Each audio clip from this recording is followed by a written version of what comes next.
Welcome back, family, to Northside LDN. Caramba, Jatam Zaki. You know what I mean? Big up to everyone that's locked in. Today we've got Pep sending a message to Arsenal and Arteta, and we've got a lot more certain updates on certain players. Big up to everyone that's locked in. Big up to everyone that is liking and subscribing. We're on our way to 20k. So make sure you're doing all that good stuff. Do you know what I'm saying? I'm in a very good mood today. Extremely good mood. I've had an absolutely hilarious morning. You know what I'm saying? So big up to everyone that's locked in. I am drinking, and you guess why? Because I ain't going nowhere. And because I can. You know what I'm saying? So big up to everyone that's locked in. And we're going to get straight into this. Pep Guardiola has got a message for Arsenal straight after the game where they won 5-4 against Fulham. Pep Guardiola was quoted in saying, let's get to the quotes. Let's go. Arsenal are so strong and so solid, said the Spaniard. So I know what we have to do. I know if we drop points, it will be so difficult. We have to put in our mindset that it will be difficult. But at the same time, the Premier League is so long. I promise you, I am the oldest manager in the Premier League, and I've had enough experience to make a long, long run to try and fight for the Premier League. So it's long. The Premier League is so long, many things will happen. We won 6 Premier Leagues, 4 or 5 when we were December, January, and February, we were behind. The team who wins the Premier League is the team who grows during the months. And this is what we try to do. No injuries. It's so long. But at the same time, if we push, we will be better and push ourselves and control the situation better. The emotions and what we will see what happens. Bro, I told man, I've been saying don't sleep on Pep. And you know what? Nothing he said is wrong. There's nothing I can say there. You know what I'm saying? In terms of what Pep said, Pep's done it. You know what I mean? He's won a 3-peat. He's dominated the league for a period of time. You know what I'm saying? He's built teams that are able to win the league. He's won a league with inverted fullbacks, no striker, false 9. You know what I'm saying? Whatever, playing centre-backs at fullback. You know what I mean? Like, let's be real. He's done it all. And this is why you can never count him off. Even Liverpool fans, all the Liverpool fans in the chat, you already know. Do you know what I'm saying? You already know. You don't write off Pep. You don't write off this City. Yes, they need to improve in terms of the defense. They were all over the place. Let's be real. Defensively against Fulham, they should have never allowed Fulham back into the game. But at the same time, they're not a team. They're not a club. It's not a manager that you count out. Until they're dead and buried, you don't count them out. Until it's done. Do you know what I'm saying? You don't count them out. And all Arsenal can do is we just need to rely on ourselves. We need to make sure that we keep picking up the points, that we keep winning games, and we cannot drop any more points. We dropped points against Sunderland. We dropped points against Liverpool and Man City earlier on in the season. We dropped points against Chelsea. Now we give ourselves no space to drop no more points. Remember, we lost the league not for the amount of losses we had, but the amount of draws. So even if anyone wants to tell me, oh yeah, but we didn't lose those games. Yeah, well, we didn't lose many games last season, but the draws in the end, you look back in the season, you say that's where you lost the league. That's where you didn't win the league. So at the end of the day, it is what it is. You know what I mean? Big up to everyone that is locked in. And he's right. It's a long, long season. Do you know what I'm saying? It's a long season. This is why I wasn't doing this whole October champions, November champions. Nah, man, it's a long season. And in reality, as it currently stands, Man City are what? 2 points behind us. So this is the thing. This is the thing. We have to go out there and do our thing. I do believe that we're going to win against Brentford. There is a bit of rotation I'd like to see. There's certain players I'd like to be rested or get limited minutes at least so they don't play the full 90 because we still got Villa. Villa's going to be a very hard game. They're doing really well. You know, I'm saying I think they're in the top 5, top 6 at the moment. So they're doing really well. And Unai Emery always wants to prove a point when he comes back to the Emirates. Let's just be real. When he comes back to face Arsenal, he's got a point to prove. We already know why. He didn't succeed here. The players losing respect. You know, he probably feels a little bit as well. Well, I never got the backing that Arteta did. I never got 5-6 years until you judge me. I never, you know, got all the players that I wanted in. You know, he wanted Zaha. He never got Zaha. There was other players that Unai wanted, didn't get. And Arteta just gets, you know, support after support after support. So it is what it is. Do you know what I'm saying? And ultimately, no matter how we look at Man City, they're still getting the wins over the line. They're still getting the wins over the line. So Pep is absolutely correct. And one thing I'd like Arteta to take from Pep is the rotation. One thing Pep is great at. He will rest players. And then at the end of the season, when it's time for the crunch end of the season, we've seen Gundogan coming up clutch at the end of the season to win their major trophies. Foden, Aguero, Kevin De Bruyne. You know what I'm saying? Multiple players in the past. So he knows how to use his team. He knows how to make sure that players don't risk getting injured or fatigued, and certain players play a certain role towards the end of the season. That's something that I want to see from Arteta, you know, because we looked very tired and drained against Chelsea. We looked like we didn't have the same drive to go forward, the same, you know, we wasn't hitting them with the same vim. We didn't press the same way. We didn't counter-attack the same way. And that is something I want to see implemented by Mikel Arteta. I want to see us push forward. I want to see us go forward and go for the win, and you know what I mean, and rest certain players, and certain players you're going to have to use. You know, at the end of December, we still have we got Everton, then we got Crystal Palace within 2 days or something, 2-3 days. So you're going to have to use these players, whether you like it or not, Arteta. You're going to have to use it. You're going to have to use Ethan. You're going to have to use Dalman. You're going to have to use Northside. You're going to have to use these players, because there's too many games in a short period of time. You either use them or you risk the starters getting injured. Declan Rice. I saw Man City fans yesterday saying that, you know, they feel like the defense has been a bit wobbly because Nico, obviously there's been no rotation. All their, you know, Kovacic, all, you know, Rodri, all these players have been injured. And so he's been playing week in, week out. Take a leaf out of that book and realize you're not going to be able to play Declan Rice every game. Declan's going to need to be rested, whether for fatigue or potentially getting injured. So that's something that we need to be looking at. Something that I want Arteta to implement. Look, I'm not the biggest fan of Northside. I'm just going to be real. Bassessin said I'm not the biggest fan of Northside. I'm not saying he's amazing, but there's games like Brentford that if Northside cannot rotate, if we cannot rotate Rice out of the team and play Northside, what is Northside really here for? The early stages of the Carabao Cup, the early stages of the FA Cup. What about to the rest of the season? If Northside cannot perform against Brentford, I don't know what he's doing here at Arsenal. I don't know what he's doing here.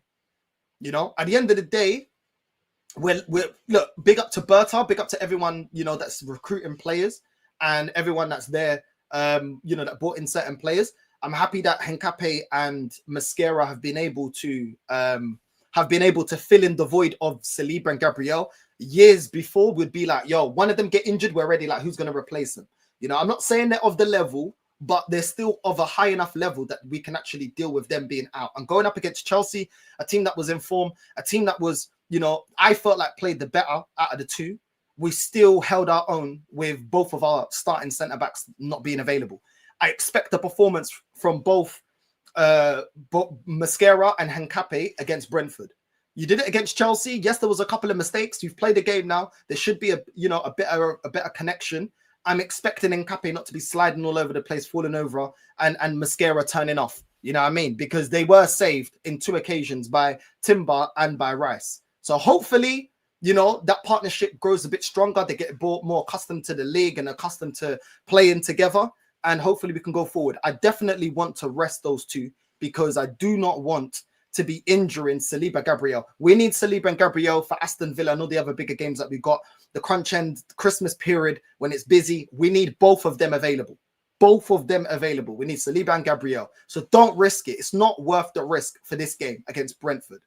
It doesn't mean take them light. It doesn't mean don't be serious. It doesn't mean I don't want Arsenal to go and win the game. It doesn't mean just because we rotate, doesn't mean the standards drop. The standards remain the same.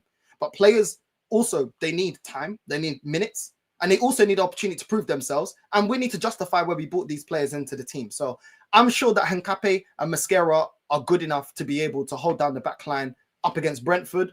Northside should be good enough to go up against Brentford and be able to give us a good performance. And if not, then we need to be asking big questions about these players, because then we're back to players that are like a Rob Holding or El Nene, where they can give you 1 or 2 games, but if you have to rely on them, they're not reliable. Not good enough. Not good enough for a team that needs to be winning major honours this season. We have to win a major honour. I don't care that anyone wants to tell me. We have to be winning a major honour this season. I don't want to hear no excuses. I don't want to hear nothing. We've got a squad there that I believe is good enough to win the league. But we do need to manage minutes. We do need to get certain players, you know, getting a bit of momentum, even if they're not going to start certain games. That's what we need to be doing. I don't want to hear no excuses. Do you know what I'm saying? We've got a squad there that I believe is good enough to win the league. So it's not a personnel issue for me. For me, it's not a personnel issue. It's a how do you manage the team issue? How do you manage certain players? How do you get certain players so they're coming off the bench and they're playing with fire? A bit like the changes that we did against Bayern Munich. where Madueke comes off the bench, Martinelli comes off the bench, and both of them impact the game to get us over the line. We need to continue that. We need to continue that. The same with in-game management. Big up to everyone that's locked in. Make sure you're liking and subscribing, man. Make sure you're liking and subscribing. I don't think there was anything wrong with what Pep said there. He said about mindset. A lot of the players under him right now have the mindset. They've won Premier Leagues, they've won Champions Leagues, they've won major honors. You know, so a lot of the players do have the mindset. And the league is long and it's very, very difficult. And he's completely right. You know what I'm saying? He's already saying they're going to fight. So you already know, Pep's already saying this to the Man City team. But you know that we know this already. We know this Man City team isn't to be taken for a joke. We know this Man City team isn't a team that, you know, is going to just let us just walk the league. They're not. They're not. As much as we can have our questions about certain things going on, defensively, Vardy, Nico, you know what I'm saying, having a bit of a stinker against Fulham. At the same time, you know Pep, and he's relentless. As long as he's in touching distance, the belief is still there. He's going to keep telling the players the belief is there, the belief is there, the belief is there. That is the difference. You know, they've got certain, Man City have got certain things that we don't have. And right now, we've got certain things that they don't have. You know, defensively, we're a lot better than them. But they have the experience. They've got players that have been there, done that. They know how to handle pressure moments. They know how to win leagues. They know how to, you know, see out a game, important big games. They know how to turn up in the big games. They've got things over experience, you know. So that's why we cannot drop the ball. We can't lose our focus. It's all well and good saying, oh, Man City this, Man City that. But listen, at the end of the day, I've seen Man City win league titles when people are like, counting them out. I've seen them win the treble when nobody expected them to win the treble. I've seen them do madness. You know what I mean? It is what it is. It is what it is. You know what I mean? Everyone laughing at Liverpool, but I wouldn't be surprised if they win the FA Cup. It's crazy, bro. You know what I mean? Now, of course, man. Oh, big up to my boy Views, man. Big up to Views. Big up to everyone that's locked in, man. Big up to my guy Views. Big up to everyone, man. Big up to Static. Toan. You know what I'm saying? It's mad. Nah, man. It's Magnum, bro. It's not cough medicine, bro. You know what I'm saying? I think Calafiori is a yellow card away from suspension. Would you start MLS North? Nah, bro. The thing is, like, do you know what? For this game, maybe. But then, yeah, because we need to rest Timber as well. That's the thing, yeah? I want to rest Timber, bro. Do you know what I'm saying? Hold on. Let me turn off the heating, man. It's boiling up in this yard. You know what I mean? It's boiling up in this yard. Do you know what it is, yeah? I want to rotate Timber. So because I want to rotate Timber, I need Ben White to cover at right back. And then Lewis Skelly. Yeah, do you know what? I would play Lewis Skelly because, yeah. Calafiori's in good form at the moment and we need some rotation. I don't really want Calafiori out again in the Aston Villa game. Do you know what I'm saying? And the thing is, I wouldn't start Calafiori at left back, but because we've got 2 injuries to the centre backs, you can't move Henkape there. You can't even potentially move Mascara there. So because of the lack of options that we got there, yeah, I'd probably play Lewis Skelly because we're already playing Henkape and Mascara through the middle. So yeah, probably, bro. You know what I'm saying? I'll put the fan on, man. It's hot in the blood clot. You know what I'm saying? But yeah, what are you man saying before we get into the we're gonna get into the press conference for the Brentford game. We are going to get into that. So, yeah, big up. Facts on facts. Arteta needs to show he's learning. Big up to my guy Views. Make sure you're liking and subscribing to my guy Views, man. That's my guy. You know what I'm saying? Make sure you're subscribing, man. You know what I mean? Could have got a decent midfielder in place of Northside. Bro, you already know that nobody was excited for Northside. But at the end of the day, he's here now, and it is what it is. Do you know what I'm saying? It's one of them ones, bro. I completely agree with you, but it is what it is. You know what I mean? Make sure you're subscribing to Views, man. You know what I mean? Big up to my bro, man. All of this nonsense ends with Arteta getting dragged out of London Colney by his ankles, kicking and screaming. Listen, I hope he wins the league, man. I just want to win the league, bro. Do you know what I'm saying? Like, regardless if it's with this manager, I just want Arsenal to be successful. That's all I want. You know, behind all my criticism, behind, you know, all my frustration, everything else like that, I just want this club to be successful. That's all I want. I don't care if it's with this manager. You know what I mean? I don't care. I just want to lift trophies. Do you know what I'm saying? And hopefully we do win a major this season. Like I said, I think we've got everything in place. The only thing that's questionable is if this manager can get over the line because he's never done it. Because he's factually never done it. So the question might always be there until he gets over the line. My starting 11 for today's match: Raya, White, Mosquera, Hincapié, Calafiori, Northside, Skelly, Madueke, Eze, Martinelli, Gyökeres. Yeah, I'm not mad at that. I'm not mad at that. I think I would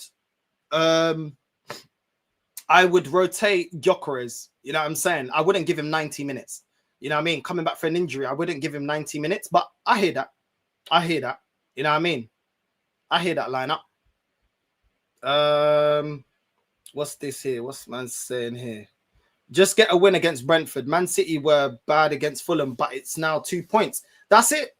That's it. The reality is, regardless of the performance, they got the 2 points and the pressure's there. The pressure's now on us and we have to turn up. Pep rotated Nico J ahead of the Sunderland clash. That resulted in goals conceded because the midfield didn't have balance of attack and defense. See, that's the thing, man. I saw that Rodri should be back this month, innit? Rodri should be back this month, I saw.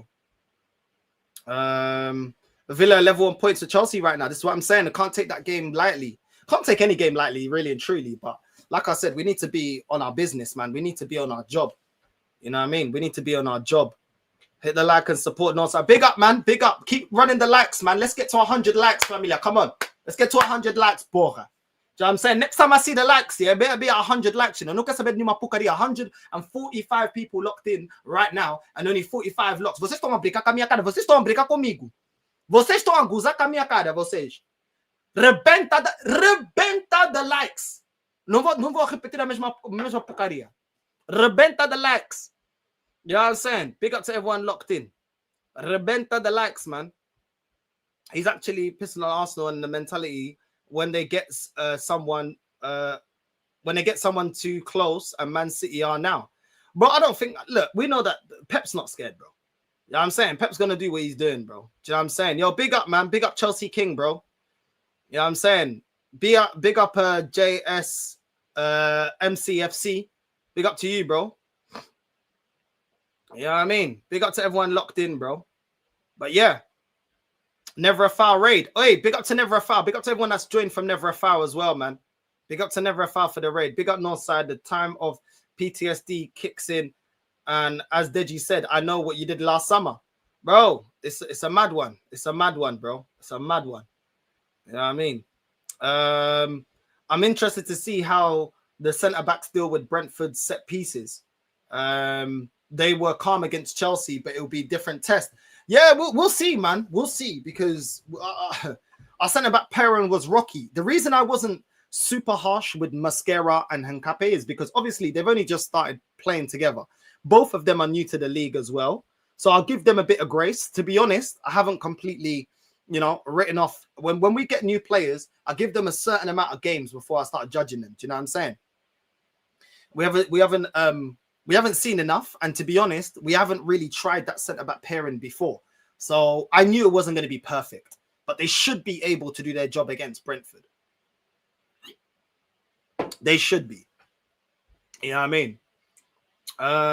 Big up, man. It is what it is. Has anyone started making their Christmas tree? I was asking about Christmas tree, bro. We're gonna focus on the game. Do you know what I'm saying? Kawaja, what you doing, man? You know what I mean? You're eating biryani. Look at the team. You're not serious, man. This ain't time for rest. This ain't time for rest. Man, talk about Christmas tree. We got to face Brentford today. Kawaja, what you doing, bro? You know what I'm saying? Focus on the game, bro. Do you know what I'm saying? You know what I mean? Have I ate my biryani? Have I ate my biryani? It's not time. Look at this guy. He thinks it's time for rest. Look at this guy talking about Christmas tree, you know. But has anyone set up his Christmas tree? Look at this guy, bro. Big up my G, bro. Hey, let's talk about Christmas tree, you know. You know what I'm saying? Nah, big up, man. Big up, man. I swear down. Christmas gonna be lit this year. I swear down. Christmas is going to be lit. You know what I mean? Barca. You know what I'm saying? Man, talk about Christmas tree and that. You know what I'm saying? This guy, bro, you crack me up, bro. You know what I'm saying? Let's talk about Christmas tree and presents and that. You know what I mean? No banter. I think he won't change his backline unless he needs to, as a Prem games are tough. And I don't know if you'll be strong enough if Rice isn't in the team. Just my opinion. But that's the thing, though. Like, we don't need to rush them back. You know what I mean? If we rush them back, bro, if these men are out, yeah, for the crunch end of the season, it's done. It's done, bro. Like, it's done. Like, we're not gonna win the league with Nkape and Mascara holding down the back line from Christmas till May. Like, let's just be real. We're not. Do you know what I'm saying? We're not. So I just think he needs to just rest certain players, bro, before they're out, like, for a long period of time. Yeah, man. I hear it static, bro. I have never seen Arteta or any Arsenal players in his awards, but where are the biggest team in Europe? Pardon me? Win the title so I can die in peace, bro. All I need is a title, bro. All I need is a title. You know what? I might, you know what I mean? The celebration stream, I might invite bare people on, you know. Like, when it's like my last day in London, yeah, I'm just going to invite everyone on and just be like, yo, we're going to do a mad stream. Everyone turn up. Everyone turn up. Mad stream, bro. I'll be in Jamaica for Christmas. Oh, hey, come on, man. That's lit, bro. You'll be in Jamaica for Christmas. That's lit, bro. You know the craziest thing, yeah? Before we get into this interview, the craziest thing is when, like, when I was in South America for Christmas, when I was in Colombia and experiencing a hot Christmas, I'm like, it doesn't feel like Christmas, bro. Because there's no winter, there's no coldness, it's just hot. I was like, yo, it just felt so weird. Like, a hot Christmas just felt weird, bro. Proper weird, bro. I can't lie. That's the first time I've ever been, like, having, like, a hot Christmas where you go outside, it looks like summertime, but it's Christmas. That's crazy, bro. Do you know what I'm saying? That's crazy, bro. You know what I mean? You got to have a Christmas tree. But yeah, I'll get the Christmas tree, bro. I'll get the Christmas tree. I'll celebrate Christmas with you lot. You know what I mean? Yeah. Gal can be there, man. You know what I mean? The guy you're going to invite and go. Bro, Deji's an idiot. He was saying his team was amazing yesterday. This guy's so shameless. This is what I'm saying. I told you. He flips and flops here, depending on the result, bro. When they were 1-0 down, he was saying Frank out. Now he's Frank in. Guy's shameless, bro. The guy is shameless. I swear down. But that's my brother. I can't lie. That's my brother. I just seen on the overlap an Arsenal fan say Rice is the best midfielder in the world and he's revolutionary. Bro, you already know, don't listen to them, man, bro. This is the thing. Like, Declan Rice deserves so much praise in the way that he's been playing, yeah, this season. So much praise. He does. He's been excellent. Declan Rice has been really good. Up there with probably our best player. I still feel like our best player has still been Timber. I think he's been the most consistent performer week in, week out. But Declan Rice deserves so much praise. But when they start saying he's the best midfielder in the world, that's where it takes it too far. And that's what makes me sound negative when in reality, I want to praise Declan Rice, but they take the praise way too far to another level. Like, we don't need that. We don't need that. Best set piece taker? Yeah, I'll say he's the best set piece taker in the world. I'd argue that with anyone. Do you know what I'm saying? But best midfielder in the world? Come on. Like, come on. Like, relax. You know what I mean? Yeah, man. Yeah, you already know, man. You already know, bro. We already know. Everything's finalized on Friday, bro. Everything's finalized on Friday. Tick, tick, tick, tick, tick. Oh, yeah, I had the most hilarious morning today.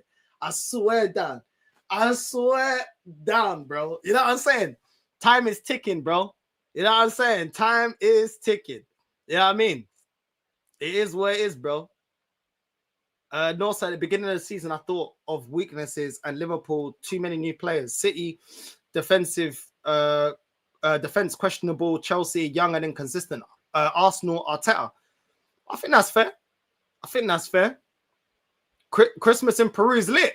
Oh, hey, I've never been Peru, but I'd go Peru. You know what I'm saying? The best food, man, in South America is Peruvian food, bro. Get to know. You know what I'm saying? Lit. Do you know what I'm saying? I'm definitely going to go to Peru, man. Definitely going to go to Peru. I'm telling you that now. You know what I mean? Machu Picchu and that. You know what I mean? I'll get to the top of Machu Picchu, yeah? If you don't know what Machu Picchu is, one of the wonders of the world. You get to the top of Machu Picchu, is that I can't see any top gooders. You know what I'm saying? I can't see any top gooders from here. Do you know what I'm saying? I got no signal. You get me? Yeah, man. Trust me, bro. Yeah, I mean, I already got two, bro. I'm celebrating, bro. I'm so happy, bro. Friday. You know what I'm saying? Friday, blood. You know what I'm saying? Gonna be lit. Gonna be lit, bro. You know what I mean? It is what it is, bro.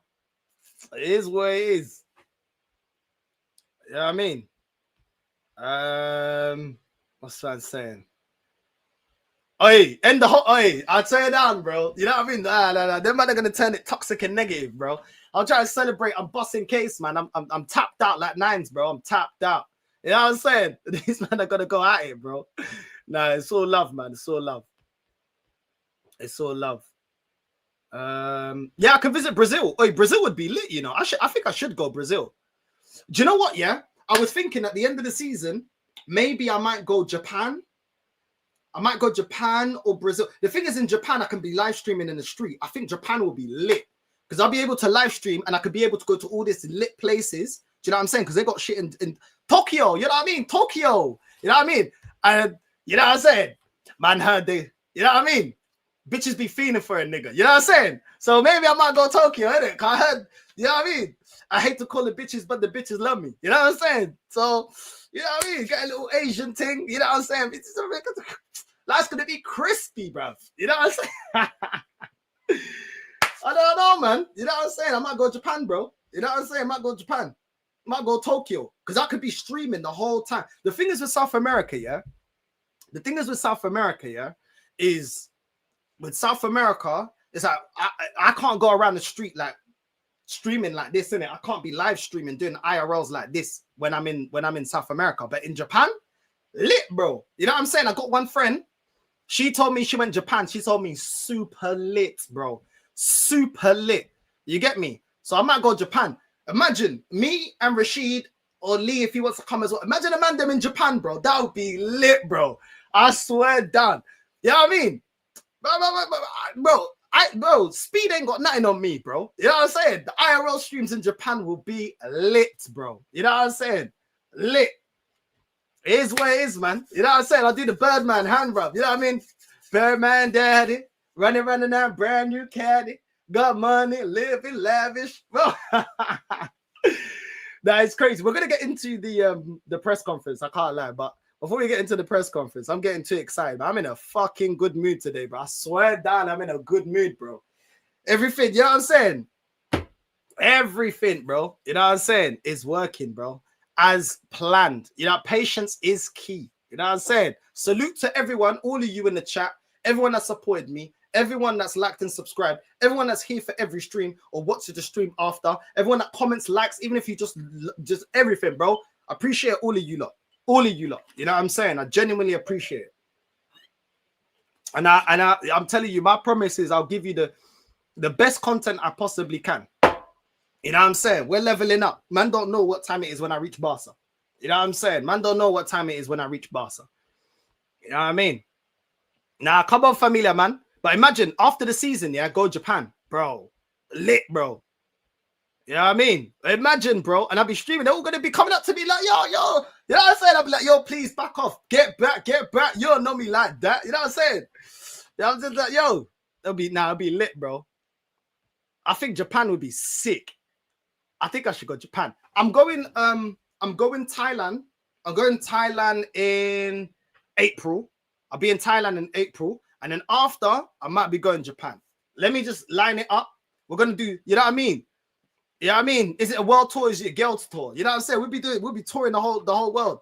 You know what I mean? The fancy cars, the women in the caviar. You know who we are. Because we're pimping all over the world. You know what I'm saying? Oh my God. I'm telling you, bro. Madness. Japan is great. Me and wifey went 2000s. Come on, man. Big up to you. Big up to wifey, man. We have to, bro. Yeah, you get me. Apparently, they don't see our kind of people often out there in Tokyo. This is what I'm saying, man. You know what I mean? They'll be, bro, crazy. At the end of every season, I'm doing a tour stream, bro. Tour stream. You know what I'm saying? Is it a world tour? Is it your girl's tour or world tour? You know what I'm saying? It's my tour, blood. You know what I'm saying? It's my tour. You get me? Crazy. There's something else I want to announce, but we'll wait for that one. You get what I'm saying? We'll wait for that one. Market opportunities. You know what I mean? Yeah. You know, Rashid is just gonna. This is a mad thing, bro. You know what I'm saying? It's crazy, bro. I want to move to Japan. I can't lie. Hey, Japan would be lit, bro. I saw her doing like Super Mario go-karting and stuff like that, bro. It looked lit, bro. You know what I'm saying, bro? Man's free, blood. Man's free. I'm out the trap. You know what I'm saying? I'm out the trap. You know what I mean? You know what I mean? Bro, the whole time, yeah? This whole time I've been patiently waiting, biding my time. I just been there, steady trying to find a motive. Why do what I do? The car is stolen registration. My ex patrolling, and she can't stop me because I was locked up. They won't let me out. I'm locked up. You know what I'm saying? That's it. Now a bus case, bro. You know what I'm saying? Now a bus case. You know what I'm saying? Boom. You know what I'm saying? Move. Get out the way. You know what I'm saying? When you see me on the highway, get the fuck out of my way. You know what I'm saying? Wait now. You know what I'm saying? Woo! Do the shmoney dance. Woo! You know what I'm saying? Oh my days. I swear that as soon as the money drop, I'm gonna do the shmoney dance. Woo! Take the hat off. That's a hot nigga. Like I told you, chase it when I trap niggas. You know what I'm saying? Bro, with the shmoney dance. You know what I mean? Some way, free breezy hope. You know what I'm saying? Shit won't good about a week ago. You know what I'm saying? Woo! Oh my God. I'm telling you right now. Bro. It's trust the process. You know what I'm saying? Trust the motherfucking process, bro. Trust the motherfucking process. But you know what? Yeah, let me go for a blend, bro. And then we're gonna do the press conference. You know what I mean? Man don't know how long man's had to wait patiently. Do you know what I'm saying? To be in this position. Man don't know. Everyone in the chat that knows, yeah, you know why I'm, you know what I'm saying? The rest of you that don't know, you don't know, bro. You know what I mean? You get me? The ones that know, yeah, that have been patiently, you know what I'm saying, plotting and do, you already know, man. You know what I mean? You already know what time it is, bro. But you weren't with me shooting in the gym. You know what I'm saying? All the real ones know, bro. You know what I'm saying? All the real ones know, bro. You get me? It's my lighter, man. Put my motherfucking oldies on. You're killing my motherfucking vibe. Hold on. All right, let me just have a little. You get me? Before we get into it. You know what I mean? They didn't believe in us. God did. You know what I'm saying? God did. You know what? Do you know what hurts me? Is they didn't believe in us. God did. You know what I'm saying? I was talking, bro. They didn't believe in us. You know what I'm saying? They didn't believe in us. You get me? You know what I mean? You know what really hurts me? Do you know what really hurts me? Is they didn't believe in us. You know what I mean? God did. Oh my God. Let me go in the garden. You know what I'm saying? Let me go in the back garden. You know what I'm saying? We the best. I'm talking about chatting. I told man, don't ever underestimate me. Don't ever underestimate me. You know what I'm saying? Because my self-belief is different. We built different around it. Man, talking. You know what I'm saying? Talking. No, we have to light up, bro. Man don't know how happy I am. Man don't know. Friday is gonna be absolute madness. You know what I'm saying? Friday is gonna be completely crazy.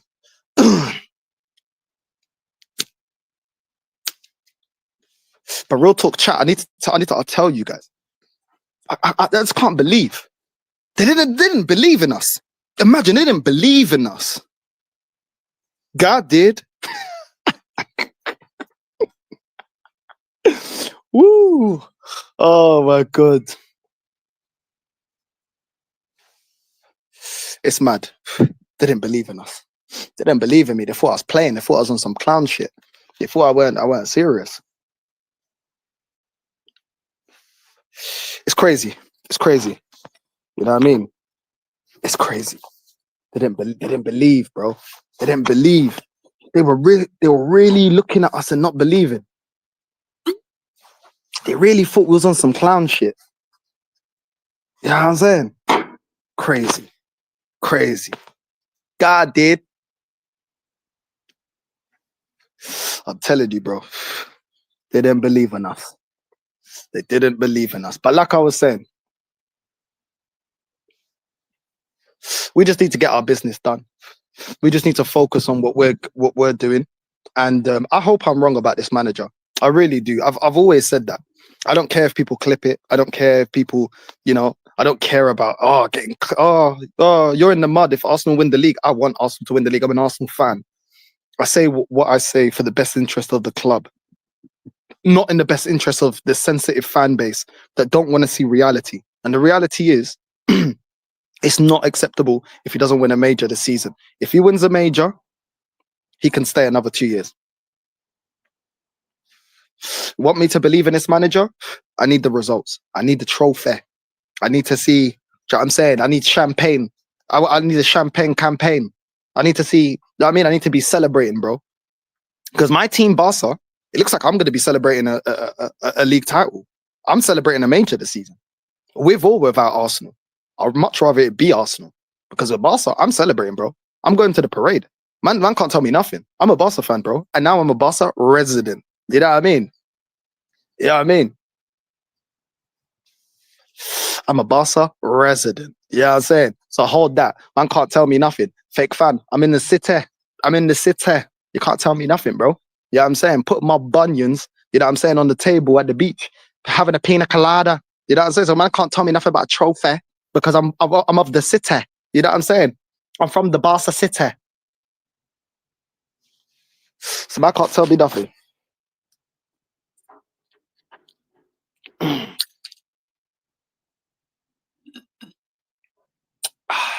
Success.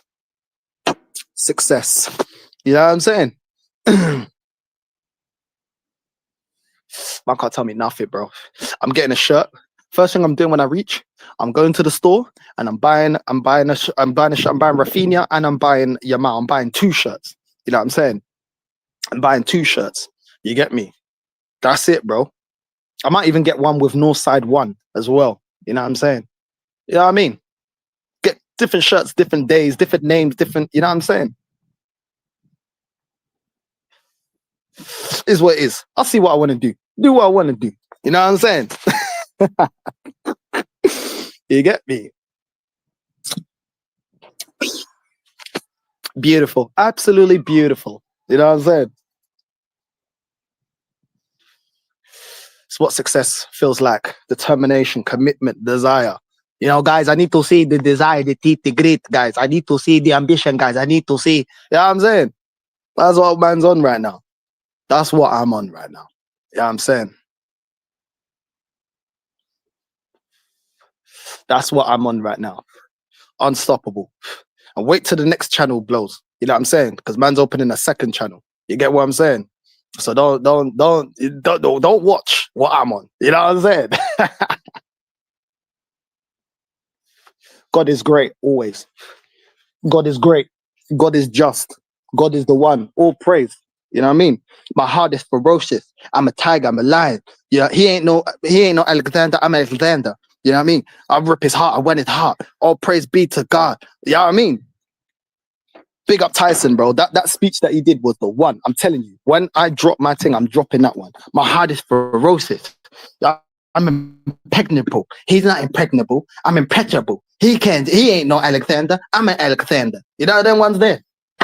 All praise be to Allah. Hold that. You know what I'm saying? Hold that to all the haters. All praise be to God, bro. All praise be to God. You know what I'm saying? What's man talking about? Let me put that clip. I love that clip of Mike Tyson, bro. You know what I'm saying? All praise be to God, bro. You know what I'm saying? All praise be to God. You get me? The only one that can judge me. You know what I mean? Only God can judge me. Big up to Tupac.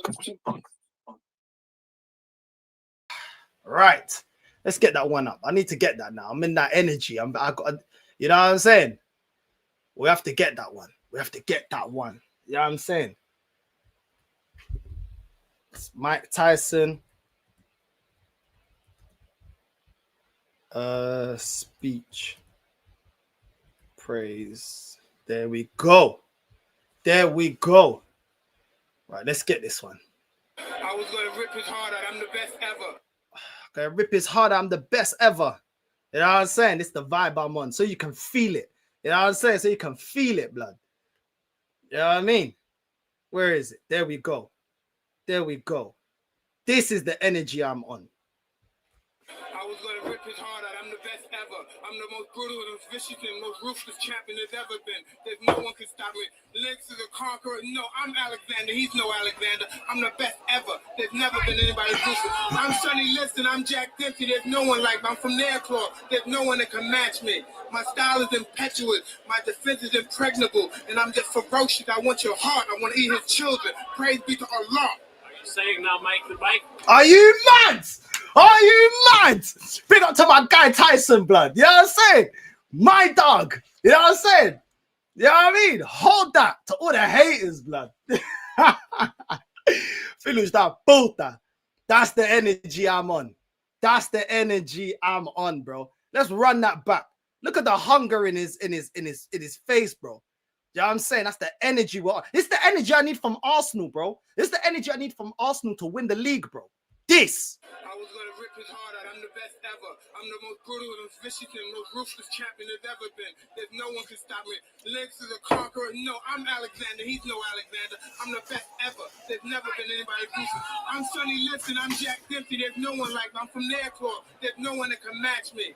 My style is impetuous. My defense is impregnable. And I'm just ferocious. I want your heart. I want to eat his children. Praise be to Allah. Are you saying now, Mike the bike? Are you mad, bro? Are you mad?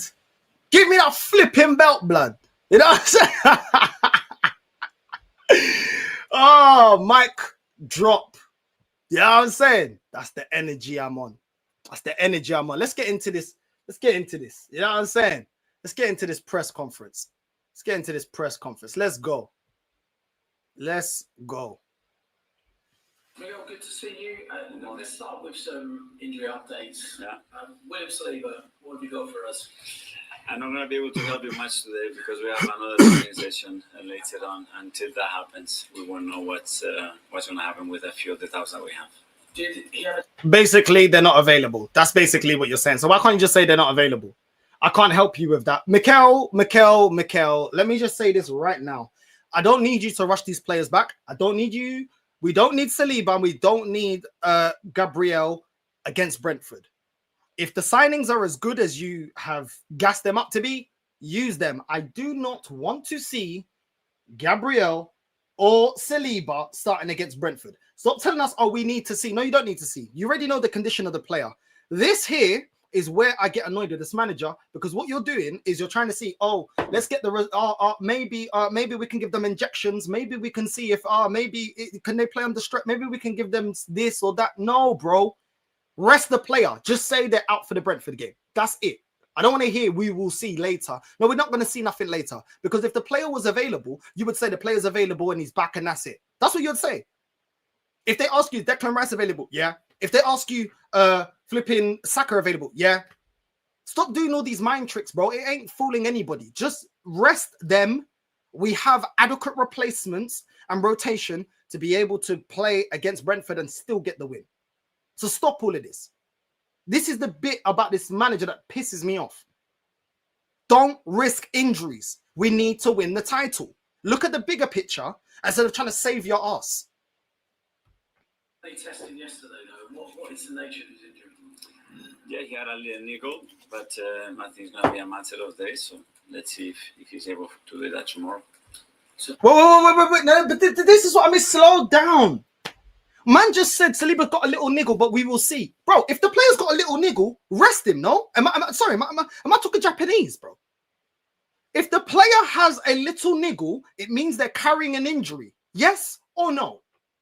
So if the player has an injury, fucking rest him, bruv.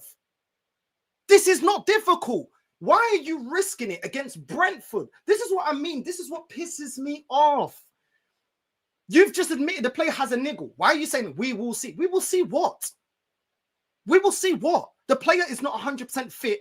Don't play him. Don't risk him. Because then we're going to come back and say, if he gets injured again, I'm going to come back to this press conference. I'm going to say, did you not say he had a niggle? Did you not say he's holding an injury? Why the fuck did you play him against Brentford? This is where I look at this manager and say, you don't learn. You risk players getting big injuries, bro. For this. Matter of days for William and Leandro. Matter of days as well. Matter of days too. Kai Havertz. Matter of weeks. Matter of weeks. I think so. So do you think? Right. So Leandro, a couple of days. Martin, and Kai Havertz, matter of weeks. Okay, cool. I don't need you rushing them back. End of the month. I don't know. Let's see how it evolves in the next few weeks. He's doing really well. He's doing stuff on the pitch, but I think he needs some time. And how's Gabby doing? Which Gabby? Gabriel. We have a lot. Even one on the staff now.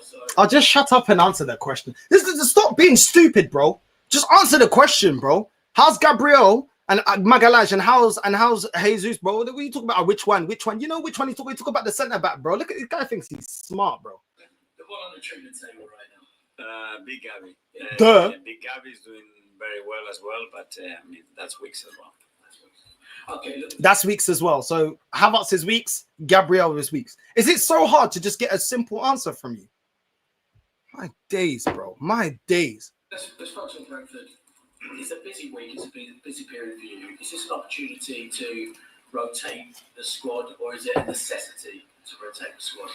That's an opportunity tomorrow at 7:30 p.m. Everybody, 7:30 p.m. kickoff to be at the Emirates, bouncing and putting energy to win again. That's the opportunity that we have tomorrow. 7. Is this guy stupid? Like, this is why I get mad. Guys, 7:30 p.m. guys. I don't know if you have a clock. I don't know if you have a watch, guys. But 7:30 p.m. we're going to play. It's an opportunity. Answer the fucking question. 2 questions you're trying to duck, bro. What is it, bro? Is it an issue you rotate in your squad? If you believe in your squad, you just say, yo, I believe in my squad. My squad is good enough. That's it. This guy don't believe in his squad, bro. He doesn't. I believe me, yeah, the toxic one that doesn't like the manager. Blah, blah, blah, blah, blah. I believe in his squad more than this manager does. If you believe in the squad, then just say, we've got players. This is a chance for Henkape, Mascara, all these players that are going that could play. It's an opportunity, yeah, for them to play. But instead, this field that put at 7:30, guys. Make sure you'll be there, guys. The appointment is 7:30. Please put it on your journals, guys. Please put it in alarm. Are we stupid, bro? Are we stupid? Do we not know that it's 7:30? Are you spastic, bro?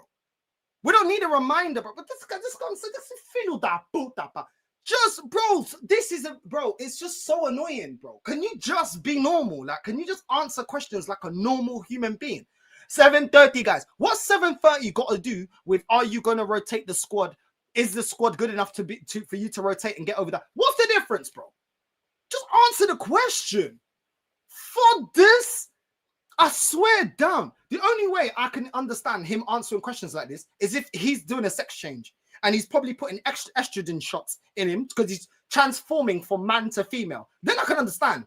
Because the way you're answering these questions is like a female. Ducking and diving, weaving and ducking. Oh, I don't know. Oh, what do you want to eat? I don't know, North. What do you want to eat? I don't know. What do you want to eat? Oh, I don't know. What do you want to eat? Oh, I don't know. What do you feel? Oh, I don't know. Oh, I want kebab. Oh, no, I want McDonald's. Oh, I don't know. I want a shawarma, chicken shawarma. Like, what are you doing, bro? For this, puta que pariu, pa. Just answer the question, pa. Porra. For this, caramba, pa. 30 p.m. Like animals, everybody at the Emirates to go again and beat Brentford. Like animals.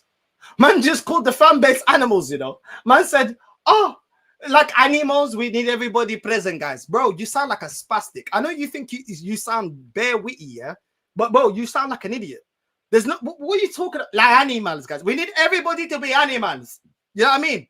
Animals. Everybody to be animals. You know, Lion King, guys, we need the fans. Instead of you answering about the players and what players we're going to rotate and what players we're going to use and what players are injured. No, guys, we need the fans to be animals, guys. Everybody, you know, in the jungle, the jungle. Fuck off, bro. Is this Jungle Book? Sky, brother, this one's... And you know what? Yeah, my fan base will be like, you're being negative, North. You're being negative. What are we talking about, bro? What are we talking about here? Bro, this is what I'm saying. My mood switches as soon as I got to listen to this guy. My mood switches, bro. I was in a good mood having a Maggie, listening to Mike Tyson, talking about the future, talking about Tokyo tour and all. Now I got to listen to this payaso talking merda, bro. Ora, puta que pariu, pa. About animals. The opportunity. So you see this Brentford game as Vital, massive, yes. in a busy week. Vital, massive, Is yes. that a challenge for you as a coach to make sure players are motivated, knowing that what you've got to come Saturday lunchtime retreat to Villa Park, then back to Champions League the week after? No, because our motivation comes from preparation and how we prepare for every game to try to be better than the opposition. And where we are in the league and what we are doing, I mean, I don't think we need any more motivation than that. Look, That's facts, bro. He does seem nervous for this game. It's Brentford, bro. And man can feel he can feel the pressure, bro. He knew he should have won that Chelsea game. He knew that was a must-win game and we didn't win it. Now he's feeling the pressure. Look at him now. that's a fixture, but I talked about rotation. We've seen a lot of minutes for Declan Rice had a really busy week, full-on week. During Timber, exactly the same. Are they the sorts of players that potentially you could rest them a little bit against Brentford? Bro, even the journalist knows we need to rest Rice, we need to rest Timber. Nobody chat to me. Nobody talk. Nobody talk. Even the journalist knows that we have to rotate certain players due to the amount of games that they've played. Thank you. Very good question. Let's hear it now. We try to manage every case, every individual in relation to how they feel in the context of the matches, but just with the only purpose to have the best options on the pitch and to come to be better than the opponent. That's it. Opportunity for them. Okay. When we get an injury, we're gonna remember that you just said we manage every opportunity, how the players feeling, and the games that the players are playing to manage who plays and who doesn't. If I see a player get injured, yeah, I'm gonna tell you. Well, did we not tell you that Declan Rice is gonna get burnt out? Timber's gonna get burnt out. Saka's gonna get burnt out. Cool, no problem. You said that. Cool. Everyone's heard it, yeah. He's gonna manage how the players feel. No problem. We'll hold you to that. Opportunity for everybody, as I said. Let's talk about Brentford and their physicality. Physicality seems to have been maybe a bit more of a challenge for your side this year when we think about Stadium Light against Sunderland, a very physical side. Certainly what happened at Stamford Bridge on Sunday. How prepared are you for the challenge that Brentford will offer, particularly that incredibly long throw of Michael Chiodi? Yeah. Well, that physicality comes from different areas in relation to the pitch, but I think every game that we play, when you look at the intensity in the Premier League against any opponent, what is needed is incredible, and Brentford brings different threats, different challenges, as we all know, and you need to dominate that if you want to win again. A follow-up from Ødegaard. Danny Clark had some comments after his game against Manchester City about Donnarumma holding the ball, going down injured, taking a couple of minutes out of the game while Pep Guardiola was giving instructions on the sideline. He felt like it wasn't something that he likes to see. Are we seeing that more, and not necessarily just from goalkeepers, but from outfield players going down at certain times of the game to kill time and maybe take the momentum out of games? Are we seeing it more, and is it something that maybe we should look at eradicate game in some way possible? Bro, are you mad? This guy is supposed to be the king of the dark arts. Are you mad? You think he's gonna say, "Oh yeah, we need to take out players, wasting time"? We do it all the time. We take forever to take a free kick. We take forever to take a corner. We take forever to take a long throw in or a normal throw in. He's not gonna say that, bro. He's not gonna say that because we implement that. Dark arts, guys. Dark arts. This guy is definitely not resting Rice. He's definitely not resting Timber. Yeah, I'm saying he ain't resting his favorites, bro. He ain't resting them. They're playing. That's why he didn't like that question. The game evolves, the rules evolve, and that's going to be constant. And you look in the Premier League now, how many minutes are we playing? Actually, the effective time that we are playing, the effective time that we played on Sunday.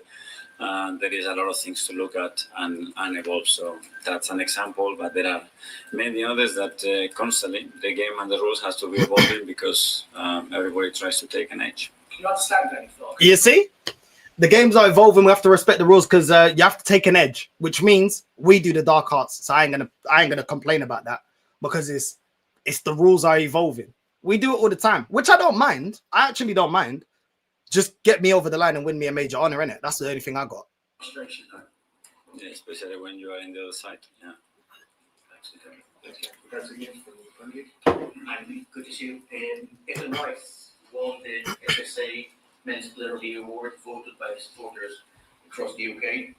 Can you imagine when Declan joined just over 2 years ago, we had certain expectations of him? How much he exceeded those expectations? I think he's very close to what we believe that he could bring to the club, to the team, and the way he could grow personally as well. And I think he fully deserves it. I think he's been incredibly consistent throughout the last 2 years. Last season again in big matches, in big moments, he's stepping up, which is a massive thing. You want to fulfill that role at a big club, and I'm delighted that he got it. Can I ask you about another Mikel Merino? When he joined Arsenal, he already played over 200 games in the La Liga, won the Euros with Spain, a well-established midfielder. In your wildest dreams, did you ever imagine to become such a good striker? And as a manager as well, how much flexibility do you give him? Yeah, as a striker, certainly not. But that's the thing as well that you learn when you sign a player. I knew that he could offer much more than what he had, and especially after I met him for the first time, because a player that has that amount of curiosity and the amount of question that he has, how will he is to learn constantly, the way he loves his profession and football. Yeah, it's difficult to put limits to that, because when someone wants to grow every single day, is that determined, that hungry to win and evolve and to be part of something, that's very powerful, and Mikel certainly has us. Interesting. That is exactly why we played Havertz into the ground last season, because he never looked at Moreno as somebody that could play as striker. Big up to Moreno though, you know, as much as I criticize him and I don't like him as a DM, he does actually put in a shift as a striker. None of us expect him to be amazing every single game, but he has scored some important goals for us. But the fact that you scouted him to be a DM and he's absolutely atrocious at DM says a lot. That does say a lot, I can't lie. Let's continue. Christian Ødegaard, and the last time Brentford managed to beat Arsenal, he scored in the second goal. What makes you decide that Christian is the right fit for Arsenal? And what are the chances of him being involved more against his former side? Well, what I saw on the pitch, and then everything that I heard about him as a leader, and the role that he can fulfill, and the role that he was going to have here. And the moment I picked up the phone and spoke to him, he was super excited to join us. He brings something that we don't have in the squad, and I'm very happy to have him. I'm Mikel, how are you? Very good, thank you. Goalkeepers, you've been speaking about how things are evolution regarding rules around goalkeepers. Your goalkeeping fought in over 2 years ago now, it's approaching 100 Premier League games. You're not a bad goalkeeper. It's an amazing goalkeeper, and yeah, it's a great story as well, and how it happened, because as well we tried to sign David much earlier. I think it was as soon as I arrived, almost, and he had to wait for another 2 years, and the start that he had and the journey that we had together, I think it's been phenomenal for us, and very happy to have him. We're playing this old team tomorrow. In terms of signings you've made, you spent £100 million on Declan Rice, a lot of money on the players. How is he the best signing you've made? Very difficult question to answer, but it's certainly one that is taking us to a different level, and he's certainly a player that has brought something different to our way of playing. Both teams like to score from set pieces. Does that mean that we're not going to see too many goals from open play tomorrow? I don't know. But I don't know a team in the Premier League doesn't like to score from set pieces. You see that as a badge of honour then, rather than a criticism. Well, we just consider a goal against Chelsea on a set piece, and they scored 7 corners. We scored 8, no? So I think we should all be set piece teams because we always score and concede from set pieces, unfortunately. Finally, just quickly about the fans, you said. A bit frosty there. A bit frosty. Doesn't really like when people bring up the set piece thing. I don't really think it's a problem. I just feel like just don't rely on it all the time. And we have been better at scoring from open play recently. I have no problem with the set pieces. It's part of the game. My only problem is being one-dimensional. That is my thing. Where there was a time in the season where we were very one-dimensional in the way we scored. It was mainly through set pieces. And I was like, we need more to the game because if we don't score from set pieces, then what are we offering? And we got a team, we got a squad. I already knew that we already had a squad that can score from open play. A team that can transition well if you pick the right team, if you play the right type of football. So I'm not really... I kind of understand why he gets annoyed with the set piece talk because it's like, it's not illegal. It's not our fault that we're good at it. The only gripe I have is don't constantly rely on it like that's our main crutch. Like, that's the only problem I ever had with the set piece. Like, it doesn't mean that we can't play well in open play. It doesn't mean we can't transition well. It doesn't mean that we can't link up with Gyökeres or whoever is up front and actually get them involved in a game. Just don't solely rely on it. And I'm cool with it. You know, I'm cool with the set pieces. I'm not going to bash Arsenal for doing something well. I bash Arsenal when I feel like it's very predictable and you're going to come up against a team that's going to set up well to, you know, and you're not going to score every set piece. You're not going to score every set piece. Like we didn't, you know what I mean? So it is what it is. It is what it is. But hopefully we continue playing well in open play and we don't just purely rely on set pieces because I don't feel like solely relying on set pieces, we're not going to win the league. There's going to be games where teams are going to frustrate us where we're just not going to be at it. So hopefully he's realized that, you know what I mean? But the whole Arsenal set piece FC, that doesn't bother me. That's not something that I've ever criticized Arsenal for. Like just make sure that it's not the only weapon that we've got to win a game. Make sure they're there on time for the game against Brentford. Another manager before the game, not on time, just before. Absolutely. A lot of look at him looking around before. Let me look around. What's this guy? He seems nervous, bro. Now we're going up against Brentford, and you seem nervous. You seem agitated with the questions. Like, just answer the questions, bro. Now, what is up with this guy? Do you fear Brentford? Like, what's going on? Managers this week have had to answer questions about maybe their fans being a bit more positive towards their team. Your fans at the moment are just ultra positive towards your team. They couldn't be any more positive, could they? Yeah, you can always be more, and especially when you play a different type of game, that's where you have to leave the standards and the team the first and ourselves as well with the way we're going to play tomorrow to lift everybody and make sure that we produce the same energy, atmosphere, and positivity around the place. Alex Lucy, hi Miguel. Let's ask you about the... I don't understand why he always talks about the fans. The fans can do this. Fans react to how the team is playing. When the team's playing well and getting the results, fans will match with the energy and the support. The way this guy's always talking about the fans can do this, bro, just do your job, innit? Do your job, win the game, win the league, and you'll see all of that. You wouldn't even need to ask for it. The fans that are with you and against you will all fall in line if you win a major honor. So just do what you need to do and stop talking about the fans being animals and the fans doing this and the fans doing that. Just do what you need to do. Just do what you need to do. And injuries, you got Victor Gyökeres and Gabriel Jesus back into the squad on Sunday, but at the same time you lost William Saliba, kind of been a theme of the season, key players picking up injury. How frustrating has that been for you throughout the season so far? Yeah, especially how we lost them with Leo as well, because Leo was in a great moment and Gabi Martinez was just coming back and we had to manage his minutes. He wasn't able to play more than what he did on Sunday. So managing that, the fact that obviously Willie trained the day before and then he was an uncomfortable place, not training certain position, having to play there. But again, the attitude towards it and the way the players are performing and giving absolutely everything they can to fulfill those absences has been the key of the season, because we have to deal with a lot already. And last season, those injury problems were the worst you've experienced in your managerial career.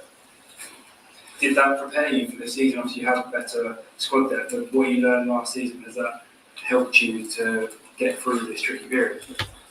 Yes, because this season has been worse in some areas, especially in the front line, and now what's happening with the back line. But yeah, I mean, we learned and we were able to put that together a squad that is much more reliable and have more options. We learned from the past as well that we have to use players in different positions and they have to be able to fulfill different roles if we want to compete at this level. And an example of Mikel I was discussing before is just the best one probably. Hold on. That's fine, but you also need to be able to understand when an experiment doesn't work. Like Miles Lewis-Skelly at left back, that experiment has failed. He's a midfielder. You're playing him at left back. It's not worked. He's not looked good this season playing left back because he's not a natural left back. So that's fine. Like Mikel Arteta, to be fair to him, Moreno playing up front, cool. That was a decent, replacement or rotation player to play in that position because he's actually a competent striker. We can at least say he's a competent striker, which is fair. That's a fair thing to say. But then for you not to realize that Martinelli's more effective through the middle, for you not to realize against Chelsea that Madueke is more effective on the right than he is on the left, for you not to see that Saka is more effective on the left-hand side than he is on the right, he's less predictable on the left, he's more direct, then it makes it feel like you make an experiment and regardless of if it works or it doesn't work, you continue doing what you're doing. Skelly should not be playing as a left back. And Mikel's already said before on press conferences that Skelly, his best position's in the midfield. So why don't you ever play him in the midfield? Zubimendi's not been good enough. So that gives you the opportunity to play Skelly in the midfield, but you choose not to. You choose not to make Zubimendi accountable. And this is the problem that I have with the manager. It's like some experiments are going to work. Cool. We can give you praise for that. But when it doesn't work, it's down to a manager to already see, do you know what, Skelly? Yeah, it's not working on the left. He was good last season, but this season, if we're going to bring him on, let's build his confidence in his natural position because he's low on confidence and his performances hasn't been good enough. Let's try him at his natural position, but you didn't do that. And if you're talking about learning from the past, you did the same thing with Zinchenko. When Zinchenko was failing at left back, it wasn't, you never put Zinchenko in a 10. You never played him in the midfield. You just kept playing him on the left. And as soon as he kept showing you that he's not a left winger, a left back, sorry, you just got rid of him. And it's like, you never played him in his main position. And this is the problem, that he continues experiments regardless if it works or doesn't. And this is my gripe with him. It's like, I can praise you when it works, but you need to realize when it doesn't work. And that's my issue. Even sometimes playing Moreno in the midfield. Like, you played Moreno in the midfield. Moreno's been trash in the midfield, but he's been very good when he's played as a striker in some games. So don't play him in the midfield because he clearly can't do it in the midfield. But as a striker, he's effective. He is effective. So it's just like, these are the things when he says, oh, I've grown. Well, why are you still making those kind of mistakes? It's frustrating, bro. It's frustrating. That Atletico game proves that Skelly's actually an attacking midfielder. Thank you. But we already knew this, though. We knew this. You know what I mean? It is what it is. Yeah, Pep did do that. And Pep also got rid of him because he knew he couldn't count on him playing left back. Yeah, I'm saying he did it for a season and said, yo, let's go. You know what I mean? You got to go now. You know what I mean? This ain't working. You know what I mean? Yeah, but Skelly is a left 8. He played there in the academy. And play him in the 8, bro.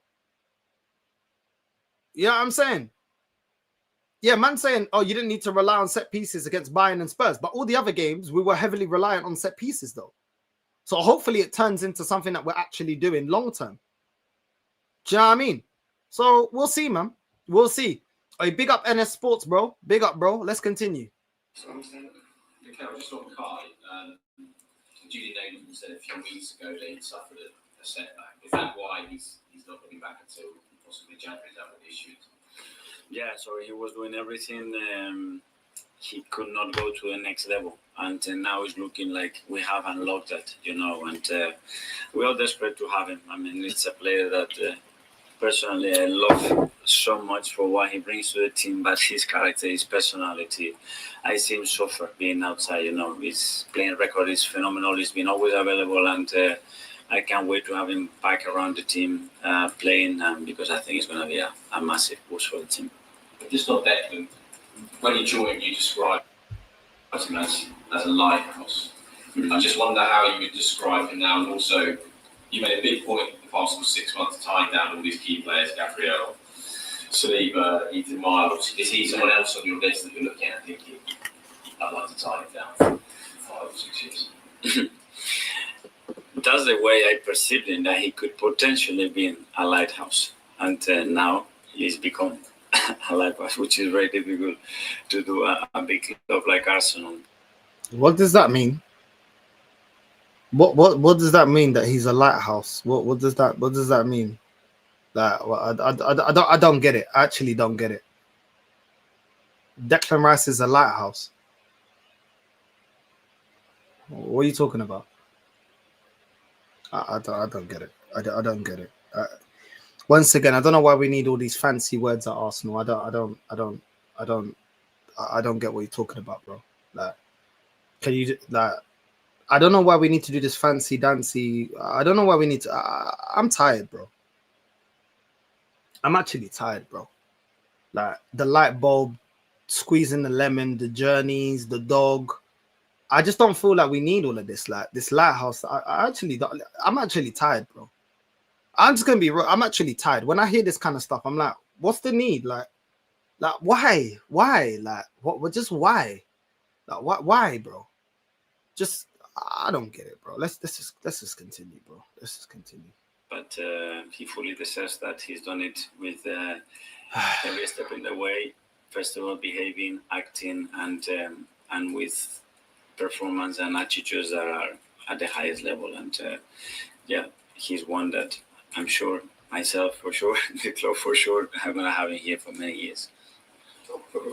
Miguel, you just got the Chelsea game as a learning match with the wins over Bayern and Spurs, where you could almost describe the week as a learning week. And I'm curious what lessons you did learn from a week of really tough games where you nearly got 3 wins from 3 Canberra. Yeah.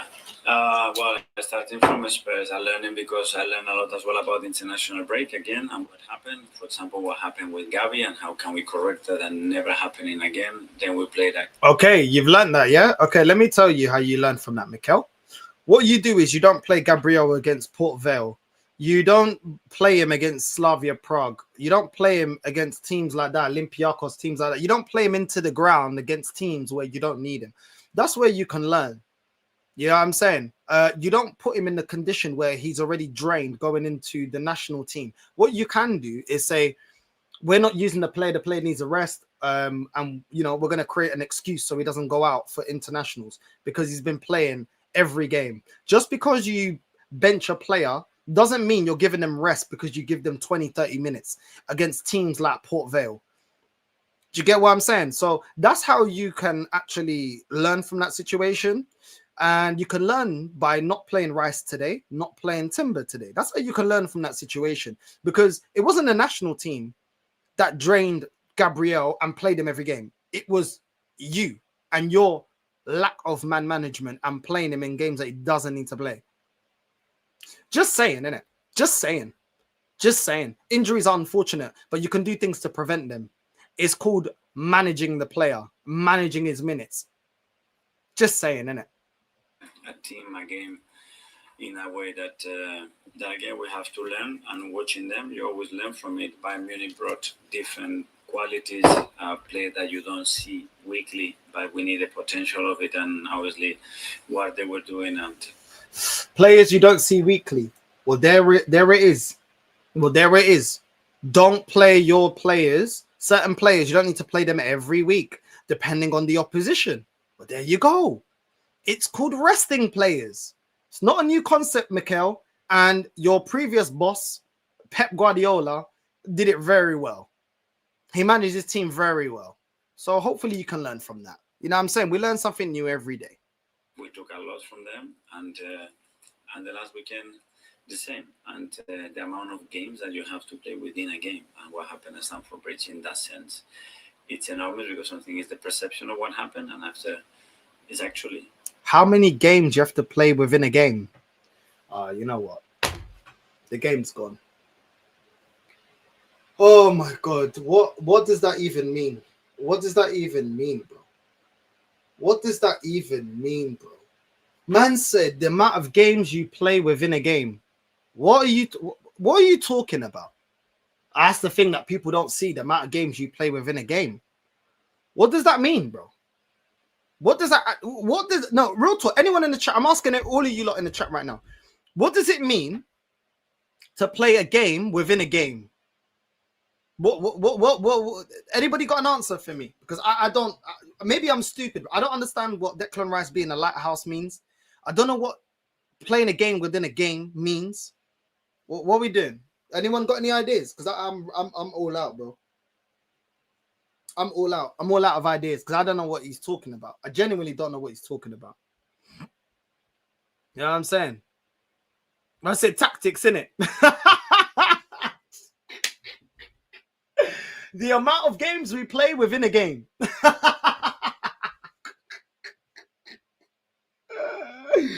You know when someone talks so dumb, yeah, you're like, wait, hold on. Am I the dumb one here? Like, am I the wait, am I stupid? Like, maybe I'm a bit slow. Maybe it's me. Like, you know, sometimes this manager sometimes makes me think, now hold on, let me just actually think about it. Like, is it me? Then it's not me. It's actually you, bro. You're talking shit, bro. What are you talking about? Resting players, you got other players that can play the game, and you got other players that can come off the bench and rotate. Leave that player at home. What are you talking about? Playing games within a game. Let me VAR that. Let me VAR that because this one here is an Arteta special, bro. That you don't see weekly, but we need the potential of it, and obviously what they were doing, and we took a lot from them, and the last weekend the same, and the amount of games that you have to play within a game, and what happened at Stamford Bridge in that. So he's justifying why we couldn't beat Chelsea because we're playing a game within a game. Oh my God. Oh my God. This guy never changes. Oh my God. This guy. Oh, what happened at Stamford Bridge? Because we have to play a game within a game. So what were Chelsea playing? So they're playing chess, we're playing checkers. What's going on? We're playing a game within a game, guys. What are you chatting about? Like, what are you genuinely chatting about, bro? Oh my God. Oh my God. Oh, and then people think I'm harsh on this manager. I'm negative. Bro, I beg you, bro. You know what I'm saying? What happened in the Chelsea game is we played a game within a game. So that's the thing that people don't see. Like, we played a game within the game. Bro. I swear down. This guy, and you know what? Yeah, this fan base have allowed this guy to think that this is. Look at him with a smiley face, you know. Look at him.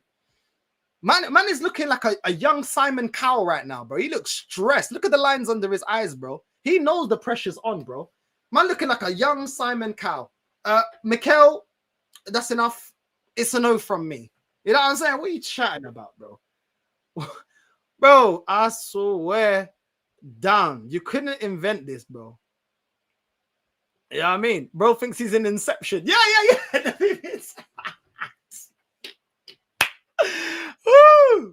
Oh my God.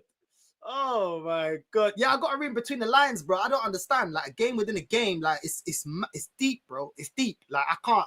Yeah, I'm saying, like, it's deep, bro. It's deep. It's not the fact that, you know, we didn't change the game plan. Reece James bossed us. You know what I'm saying? You guys were pressing us. You guys were still attacking when you had 10 minutes. No. We were playing a game within a game, so we couldn't do it because it's a game within a game. It's so deep.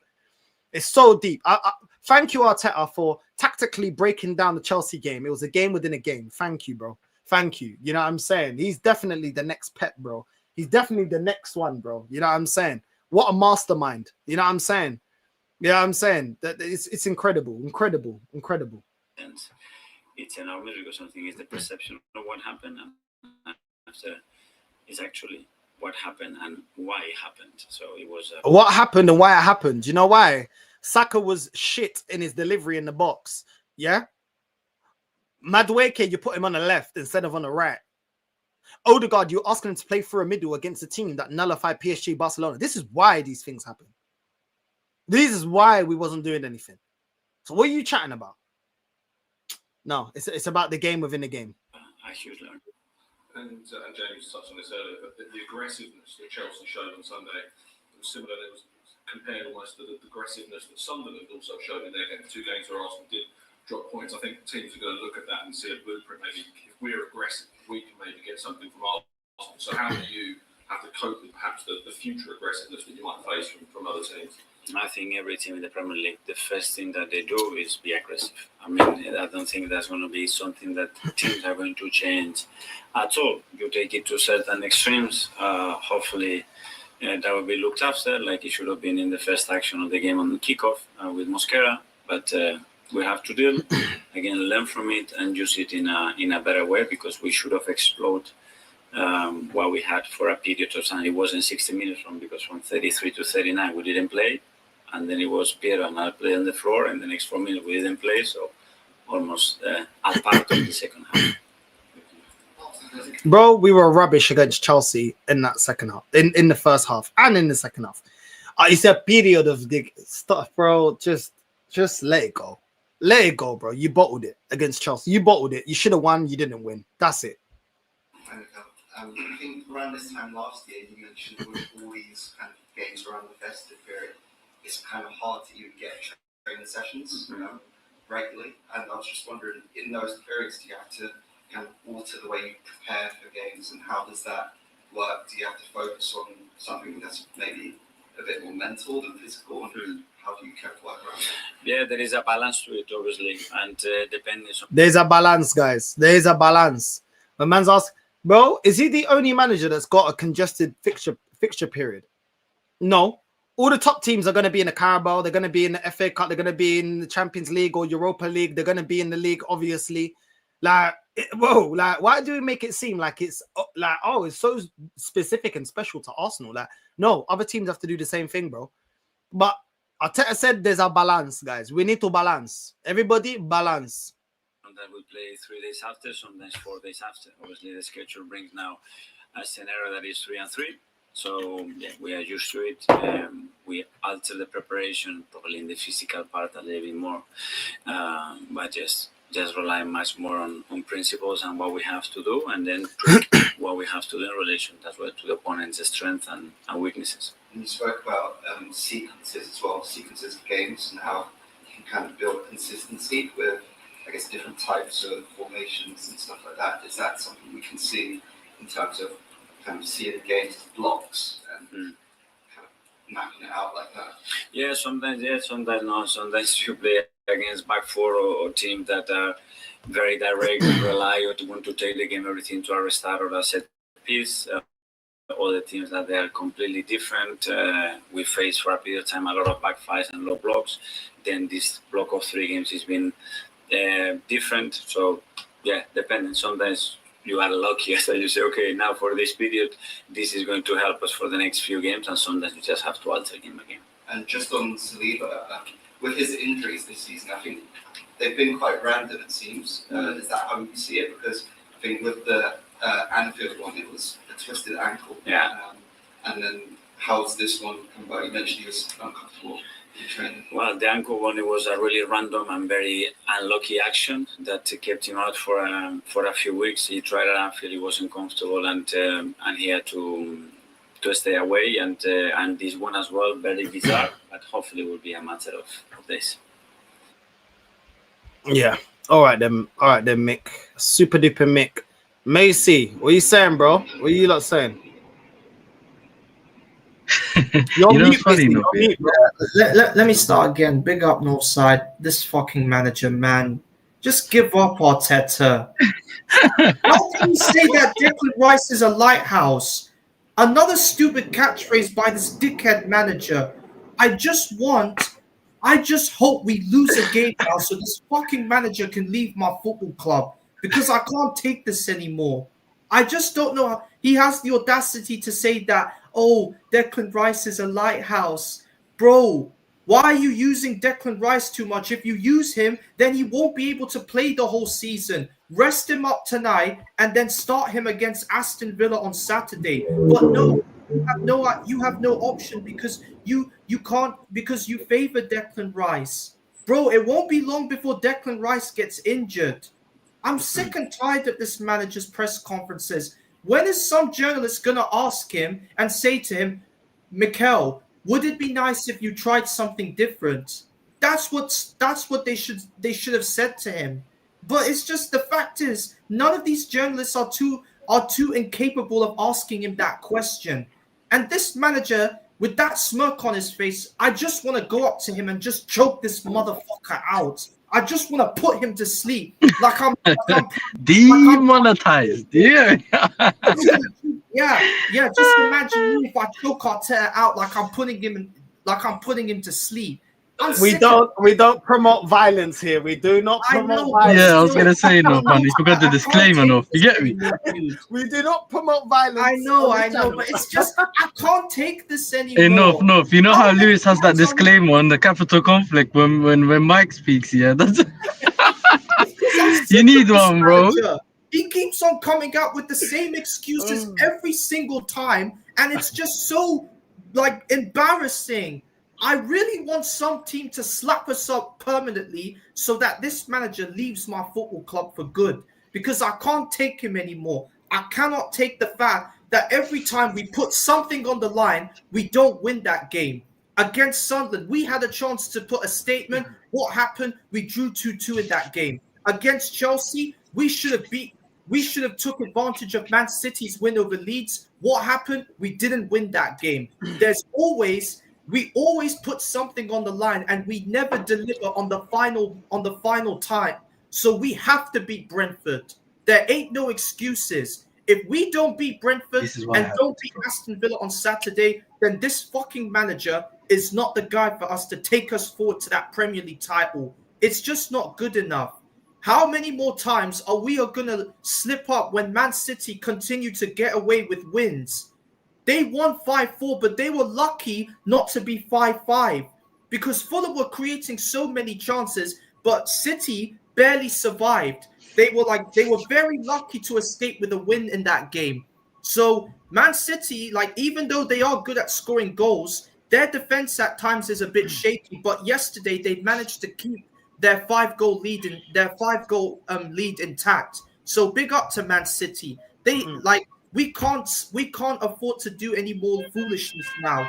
We have to beat Brentford and we have to beat Aston Villa, because if we don't perform in those two games, then it looks like Man City are going to overtake us at the top of the table. It's just not good enough. And the fact is, I do not want Declan Rice or Jurrien Timber starting the Brentford game tonight. I would rather put Miles Lewis-Skelly at midfield with Zubimendi, and maybe give Ben White an opportunity at right back, because I just don't know how long this manager is going to continue to start Rice and Timber until they both get injured. And then what will be the excuse for our fan base, Northside? What will be the excuse then? Bro, I'll be real with you, yeah? From now until April, I expect to win every single game. We got Brentford, Aston Villa, Club Brugge, Wolves, Everton, Crystal Palace in the Cup, Brighton, Aston Villa again, Bournemouth, Liverpool, Nottingham Forest, Inter, Man United, Kairat, Leeds, Sunderland, Brentford, Tottenham, then Chelsea in February. Then we got Brighton, Everton, Wolves, Bournemouth. Then we got Man City, 18th of April. I don't give a shit what anyone tells me. From now until April, W's only. I don't care. If we drop any points, I'm cooking the whole club. I'm cooking everyone. I don't care. I'm cooking everyone. Everyone that works for the club, everyone that's in the club, the canteen lady, everyone's getting it. I don't care. From now, with that line of games, all of those games should be wins. All of those games. I don't care. Even when we face Chelsea again, yeah, I don't give a shit. CR7 no. I don't care, bro. Yeah, I'm saying. CR7 North. You know what I'm saying? CR7 North, man. He's gonna cook everyone. I'll sit down with Piers, bro. I'll put a picture of Piers right there, bro. And I'll say, yo, Piers, we need to talk. You know what I'm saying? I don't know why they look at me. Good. Bro, if you look at our fixtures, yeah. from now to April. And man are laughing, yeah? Do you know what? If anyone thinks that what I'm saying, yeah, is too much, then thank you. Your manager is not good enough. Get him gone. That's what you're telling me. Because if you're telling me, yeah, if you're telling me from now till that Man City game, you're telling me this team is supposed to be so amazing, this club's so amazing. You're telling me what? We can't beat Brentford, then Villa, then Club Brugge, then Wolves, then Everton, then Palace, then Brighton, then Villa, then Bournemouth, Liverpool, Nottingham Forest, Inter, Man United. I know that's the Champions League, but still, Leeds, Sunderland, Brentford, Tottenham, Chelsea, Brighton, Everton, Wolves, Bournemouth. You're telling me we can't beat these teams? Then don't tell me about fucking winning the league then, innit? Don't talk to me about this manager being amazing. Because all those games are winnable games based on the fact that we're the only team that's in for a league title. We're the only team that's going to win the league. Mikel Arteta is amazing. The team is fixed and whatever. If you believe that, all those fixtures I just said, we should be doing. And don't tell me about Chelsea. Because if this manager's as good as people tell me he is, then you should have figured it out how to beat Chelsea. I figured it out. Yasser was laughing. Bro, what I was saying would actually work, bro. Direct football, bro. Do you know what I'm saying? So maybe Arsenal can hire me. First thing I'm doing is happy slapping Arteta, and I'm telling you, you better win, bro. Because I'm not hearing it.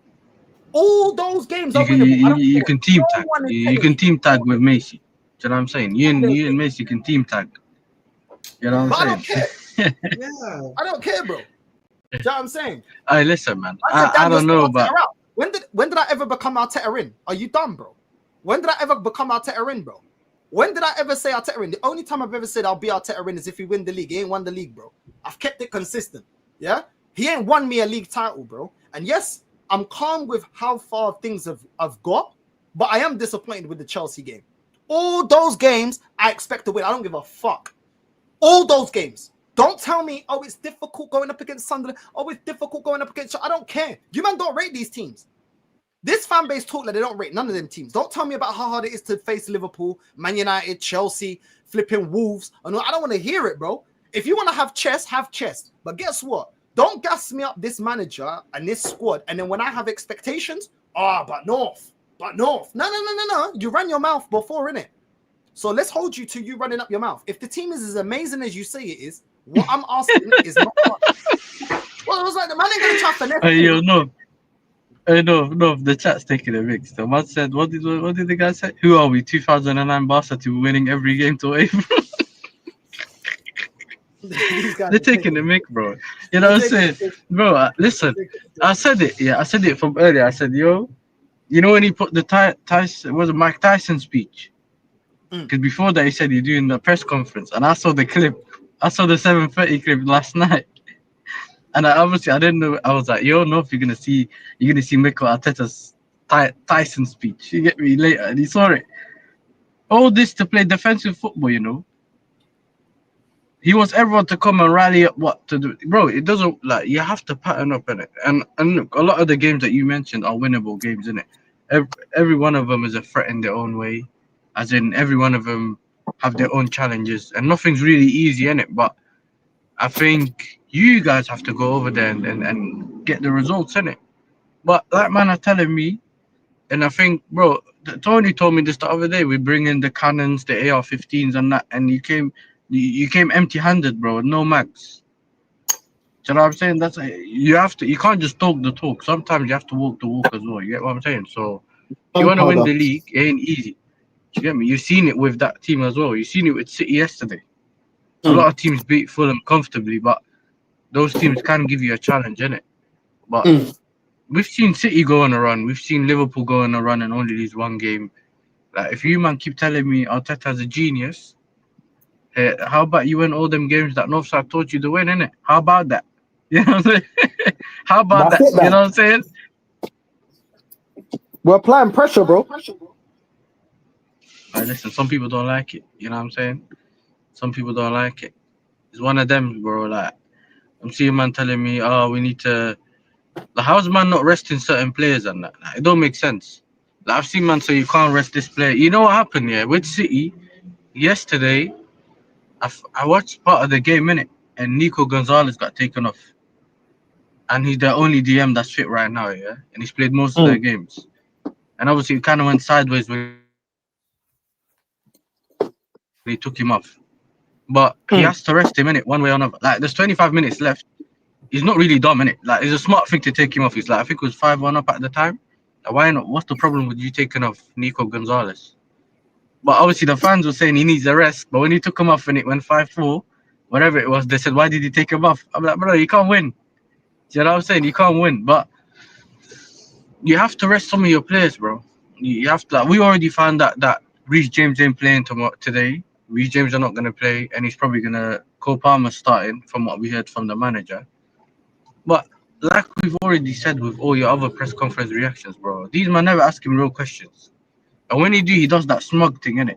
You know what I'm saying? You see, you know what's funny enough? My manager, yeah, someone asked him about some tactical stuff about Daniel Farke, yeah, the Leeds manager. Is he going to play 5 in the back? Is he going to play 3 in the back? Bro, you should have seen Maresca's face, bro. He was surprised because man actually asked him a tactical question for once. You know what I mean? He's like, what? What? You're asking me about tactics, yeah? All right, cool. And then he explained, is that what we did? All right, cool. Finally, tactics. Because a lot of the times, yeah, Arteta kind of behaves like they're taking a mick out of them, but in reality, they're not always taking a mick out of him. Do you get it? He's always on the defensive. He's trying to do mind games.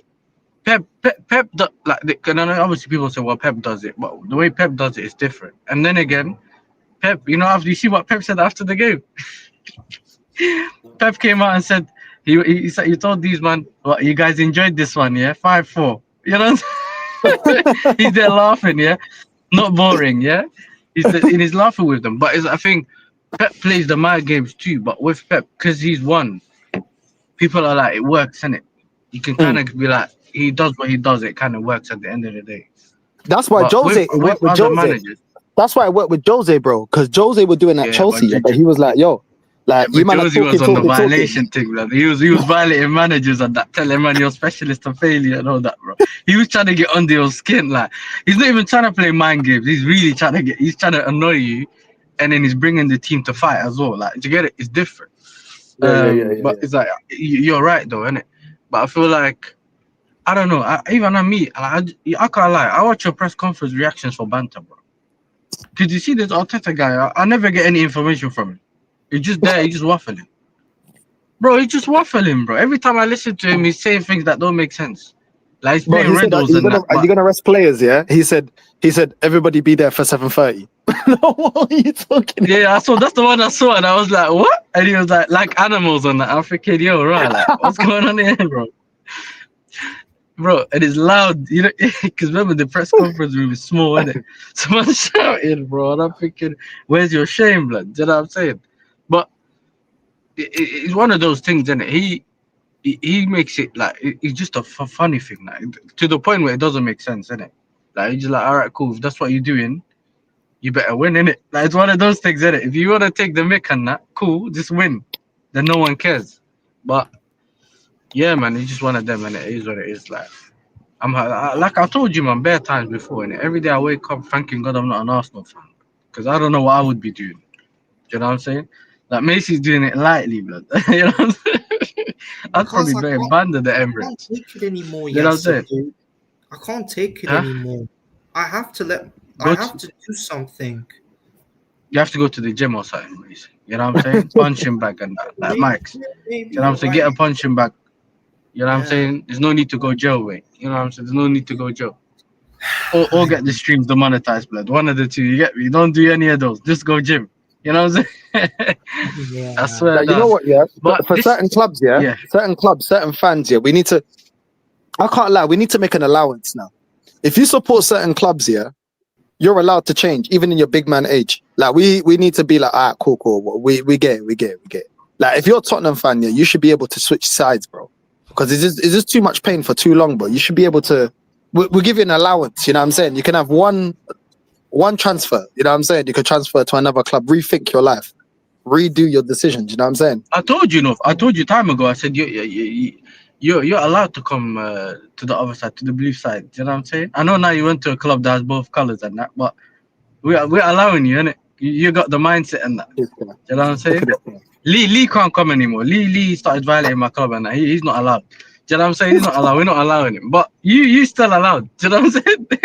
But in general, I think I think it's the mindset, innit? Like the mindset doesn't make sense because man are looking at us saying, "Well, how are you not happy? What's it called? How are you not happy with Arteta and that?" And I'm like, brother, like how come? I don't usually care too much about what they say in the press conference, as long as man does the tactics thing and it works on the pitch. Because I know some managers gonna do mind games, some managers gonna waffle, some of them are gonna be honest, but people are not gonna like it. Like it just is what it is, innit? But it just when you look at it, even one guy in the chat said go full strength every game, and I'm thinking, what are you talking about? How can you go full strength every single game? Brother, like it don't make sense. But there's certain players in your team, yeah, that are starting games that you should, I don't know, like they shouldn't be starting yet. You can tell they're not fully fit, and then it's one of those that ends up biting you at the end of the season, innit? You know what I'm saying? It ends up biting you at the end of the season, and then people are gonna say it's unlucky. Do you get me? You can't call it unlucky when you had the opportunity to rest players and that. Do you know what I'm saying? I've heard someone say, what did they say the other day? They said something like Saka still trying to get to his fitness and all that. I'm like, brother, like by the time he plays all these games, he's gonna be rubbish at the end of the season. Do you get it? Because he's not even getting rest and that. So like, you need to manage these players, bro. If you don't manage these players, that's like sprinting in a marathon, bro. You know Look at the way that you lot are you're one of the managing Cole first few. Palmer. Look at the way you lot are managing Cole Palmer. Look at the way you're managing Delap as well. Do you know what I'm saying? Like coming back from a long injury. Look at the way you manage his minutes. You're like, yeah, we're not going to throw him in. You even started what? Pedro Neto as a striker against Barcelona. You know what I'm saying? Yeah. Like you manage the player coming back from injury, bro. Mm-hmm. You know what this guy says, yeah? Right at the start, this guy goes, and this is why you know he plays players injured, yeah? He goes, oh, we don't know yet. We're gonna see tomorrow. We're gonna analyze, because obviously his press conference was yesterday. We're gonna analyze, and then we're gonna see tomorrow. What do you mean see tomorrow, bro? The player's either fit or he's not fucking fit, bro. What are you talking about? What are you talking about? We're gonna analyze tomorrow, bro. That means the player ain't fucking fit, bro. You know what I'm saying? Like, why are you risking it against Brentford? And then people say, oh, North, you're complaining, but you'll be bitching and complaining if he gets injured against Brentford, saying we got Villa next. You get me? Like, bro, these men are so fucking backwards, bro. You know what's like, mad, bro, North, yeah? You know what's mad? You know, it reminds me of them, like, bro, I could just see it in my head, yeah. Man's just, Arteta's walking into the changing room with a stick, brother, and he's just there, yo, stand up, sit down, yeah, you can play. You know what I mean? Like, you're ready, yeah, you're fit. Like, just before the game, you know, you're fit. Okay, cool, no problem. Hop on one leg, like, hop on one leg. Yeah. One squat, that's it. One press up, yeah, that's it. You're ready to go. You know what I mean? Like, bro, it doesn't, because even then he said, they asked him at the end, then it was about Saliba, and he's talking about the ankle and that, and he's like, maybe tomorrow, maybe next week, couple of weeks. Like, brother, like, is he coming? Like, I'd rather you say we don't know, innit? And then you come out and say X amount of weeks, or this is what going on, is what it is. Like, don't tell me couple of weeks. That means 1 week, 2 weeks, 3 weeks. What is it? 4 weeks? Because then he can bring him back whenever he wants, innit? Like, he thinks certain man ain't clocked yet. I clocked time ago. I clocked, was it the Havertz injury? One of them, when he was like a couple of weeks. A couple of months. And then man came back in like half the time. And you're thinking, bro, what's going on here? You know what I'm saying? What's going on? How's that? How's man come back from the injury so quick? But I think, so with these things, you do more harm for yourself than you do good. Like, Brentford, like, you see Brentford North, I'm gonna be honest with you. I think they're good defense and they have that threat going forward as well, yeah. But the main thing about them is the throw-ins and that.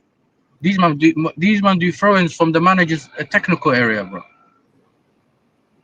Do you get it?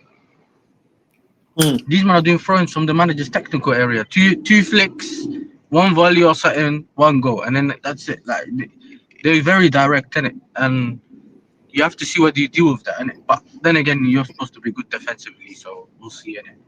But with these men, like, you can't underestimate them, but there's also no point trying to do the whole, like, we'll get away with it kind of thing, innit? Do you know what I'm saying? You can't rest everyone, and you can't also do the whole, you know what, we're going to play our full team all the time. Even if you do that, you take them off at the right time. If you're going to do the whole, we're playing our strongest team, you have to play in a way where you're trying to kill the teams off.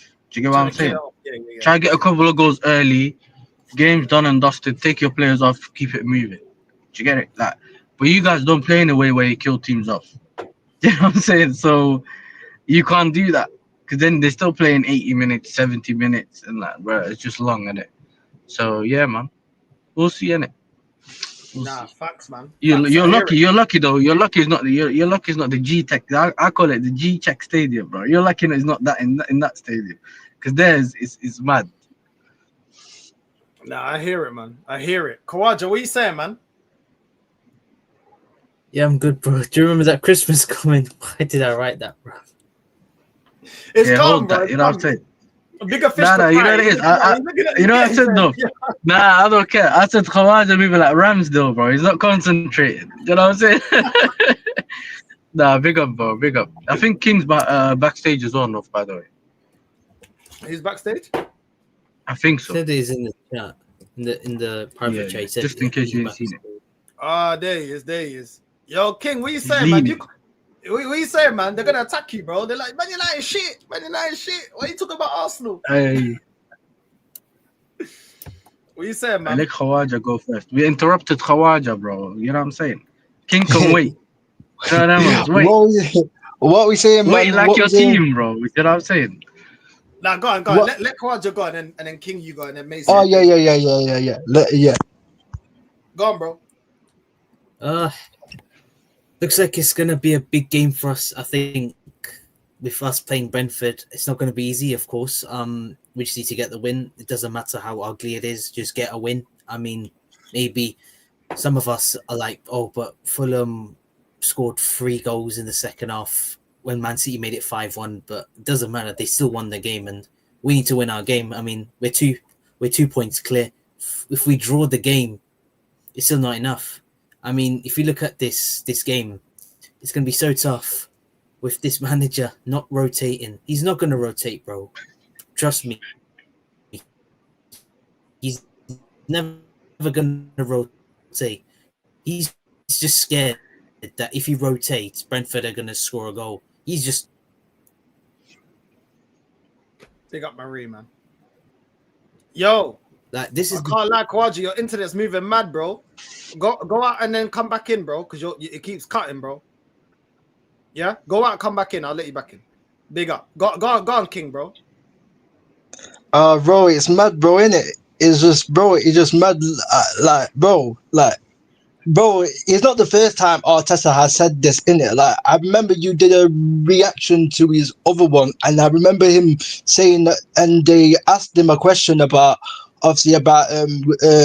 Gabriel, and they said it before the Tottenham game. Basically, they were questioning him before the Tottenham game, saying, "Is Gabriel going to be a big miss?" And Arteta was like, "Oh, it's time for everyone else to step up. We've got strong enough options. We got strong enough options, and it's time for everyone to step up."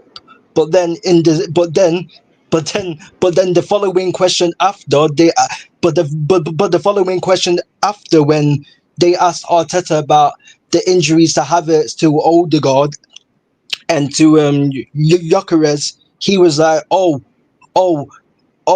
hopefully we can rush these men quickly back as possible. It's like, brother, it's like, brother, you just said you've got strong enough injuries to cope with these games, and then now you're saying that you have to rush these men quicker as possible, bro. It's like, which one is it, Arteta? Which one is it? You get me? Which one is it, bro? You get it? like if you got a strong enough squad, why would you even think of getting Havertz back quickly as possible, or Martinelli quicker as possible, or freaking Trossard quicker as possible, or Gyökeres or Ødegaard? Why would you even think about that? You get me? Squad, bro. They don't trust the squad. But you just best squad in the world, you know. Best squad in the world, man. It's crazy, North, bro. I swear down. Yes, best squad in the world. Weapons of mass destruction. We can't forget that one. Know what I mean? So, you know what it is? He changed it now, man. He changed it to the AR-15s and the, you get me, the MR. Like, bro, he brought out all the names of the weapons here. And man, I thought man left them at home. You know what I'm saying? Man left them at home, bro. Bro, the weapons must have got. I'm telling you. Bro, the weapons must have got recycled, bro. The weapons must. Yo, nah. They got, what's it called? They got taken, blood. The gun police came and collected everything, blood. You know what I'm saying? It's crazy, bro. Know what I mean? Man had all them weapons. Man came out the house running out with flip flops. You know what I'm saying? Man had the chinelo. You know what I'm saying, to defend himself, bro. I swear down. I swear down, bro. I swear down, bro. These men always said this every season. That, oh, we got the best right winger in the league. Oh, we got the best number 9. We got the best freaking 10 in the league. We got the best centre back pairing. You know what I mean? But yet you man are concerned about injuries.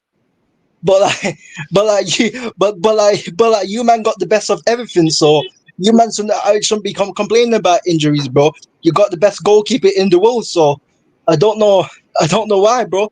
Like you man were telling all of us about Henkapi and Mosquera. Let's see them, bro. You know what I mean? Because we've only seen them for a couple of games, so let's see them, bro. Because you man were bigging up them, man, saying I've seen certain man say Mosquera is better than Yanni Euro and that, bro. You get it? So like, so we'll see in it. We'll see in it. You get me? I don't know why he's saying that, bro. We seen we've seen what your Shaggy has done the other day, blood. You know what I'm saying? Your Lenny Euro, bro. We've seen what he's doing. They were calling him Black Shaggy, you know. bro. They were calling him Black Shaggy, you know. Bro, I swear down, bro. He low-key been shaky, yeah, but I know that he's a good defender, innit?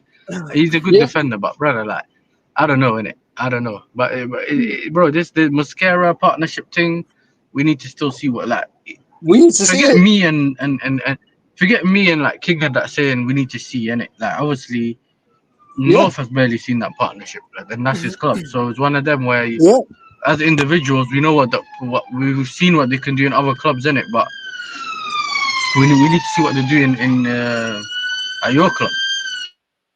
Nah, facts, man. What you saying, Kwaja, man? What you saying, bro? Yeah, Kwaja's internet's moving mad, bro. He's got that Starbucks Wi-Fi, bro. He's got that Starbucks Wi-Fi. The top gooners must have got to him, bro. The top gooners must have hacked his Wi-Fi or something, bro. They're saying he's on the hotspot, blood. You know what I'm saying? He's on the 3G. You know what I'm saying? Yeah, bro. You know what's so funny as well, yeah? You know what? Because these man would say, oh, Saka's not fit. Oh, Saka's been playing through injury. Well, Cole Palmer's been playing through injury. But like but people were saying, oh, Cole Palmer's got 1 goal in 2025. We're doing all of this and that. Arsenal fans were doing all of that. But all of a sudden, when we say about, oh, Saka's got 1 assist in 2025. He's carrying through an injury. But Palmer was carrying through an injury, bro. You get me? Palmer was carrying an injury, I think, during the club World Cup, and during the season at times. But like these men, King, it don't count, King. You know what I'm saying? He doesn't wear red, so it doesn't count. That's how it works. Yeah, you know what I'm saying? But these men don't have the same excuse.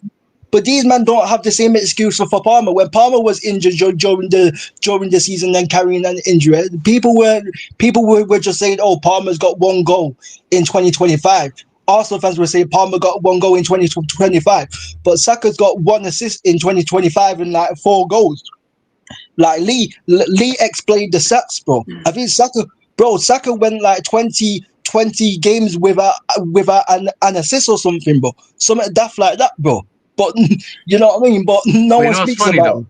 You know what's funny though, King? But they act like he's a GA demon though. That's the funny bit. You know what I'm saying? When they talk to you, he had 15 assists and goals and like they make it sound like he's Salah, but he had a little down period kind of thing, bro. And you start looking, he's like, listen, it's mad when it comes to like. So obviously, I like Saka, and I think he's a good footballer, but you have to know what he is. Like once you know what the player is, and you're like, calm. This is the type. Like for me, Saka is a final third player. He's from the same ilk as like the Salah, like the Mbuemos and that do more in the final third, innit?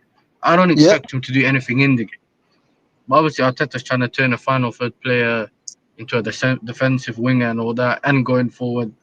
we'll see, innit? But it's like one of those things where you have to manage the players in a way where you can still get the best out of them. Like we have examples with like obviously not the same position, but you have it with Reece and like Fofana, and that either you manage their time or if you are gonna play him, you play him in a way that's a bit less demanding. Do you get what I'm saying? Where Reece plays in midfield, which is a bit less demanding than him running up and down the right.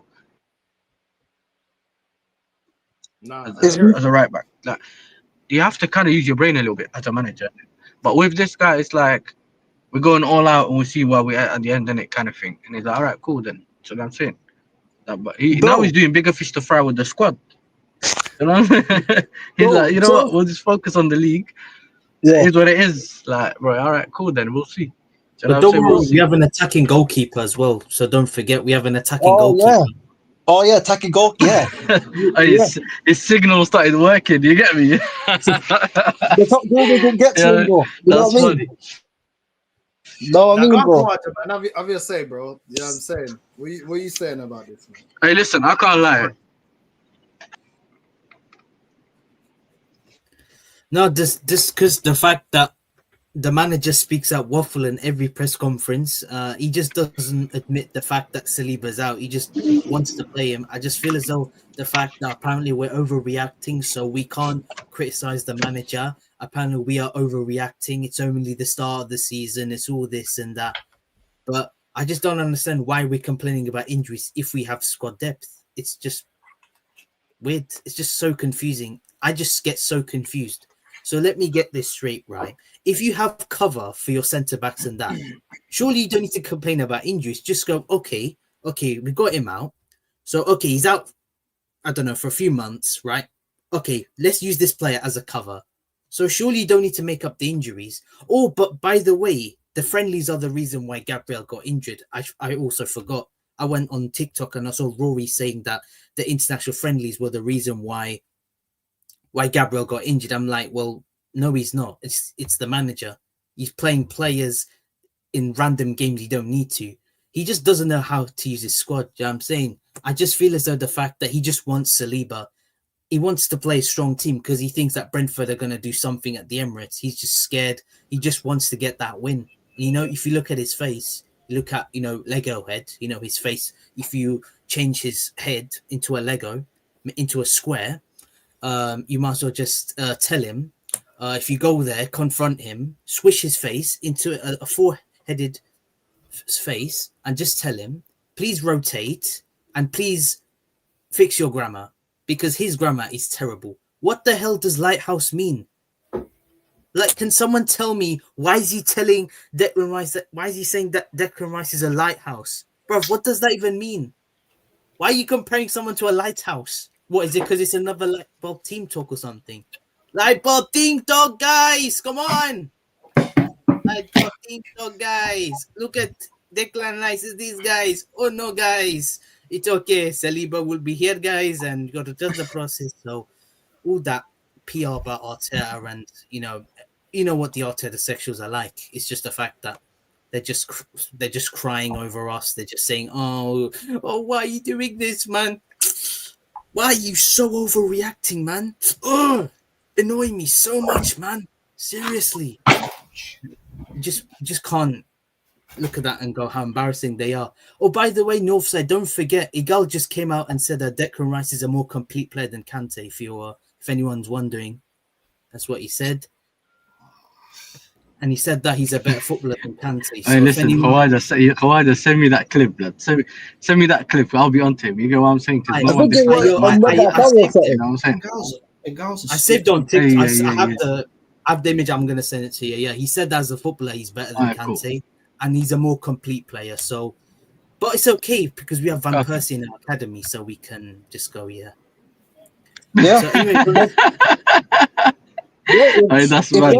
But listen to this though. You know there is no fear. Yeah. You know the whole Tony thing that happened on my channel the other day. You know that it started because of the whole squad depth thing. Because essentially, man are complaining about injuries to the players that you don't care about or you've already replaced. How does that work? How are you moaning about an Ødegaard when you bought Eze?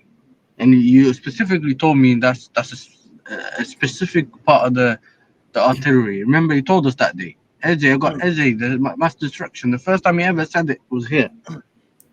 Oh, he's out, so we can't do this. And this other guy's out. Havertz is out. The guy you didn't rate or used to rate, but now don't rate.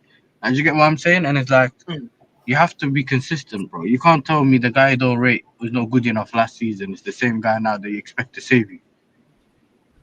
You get what I'm saying? And a lot of people now, again, I've seen a lot of people also turn on Martinelli again, saying, okay, you know what? He's not reliant. We can't rely on him when we need it.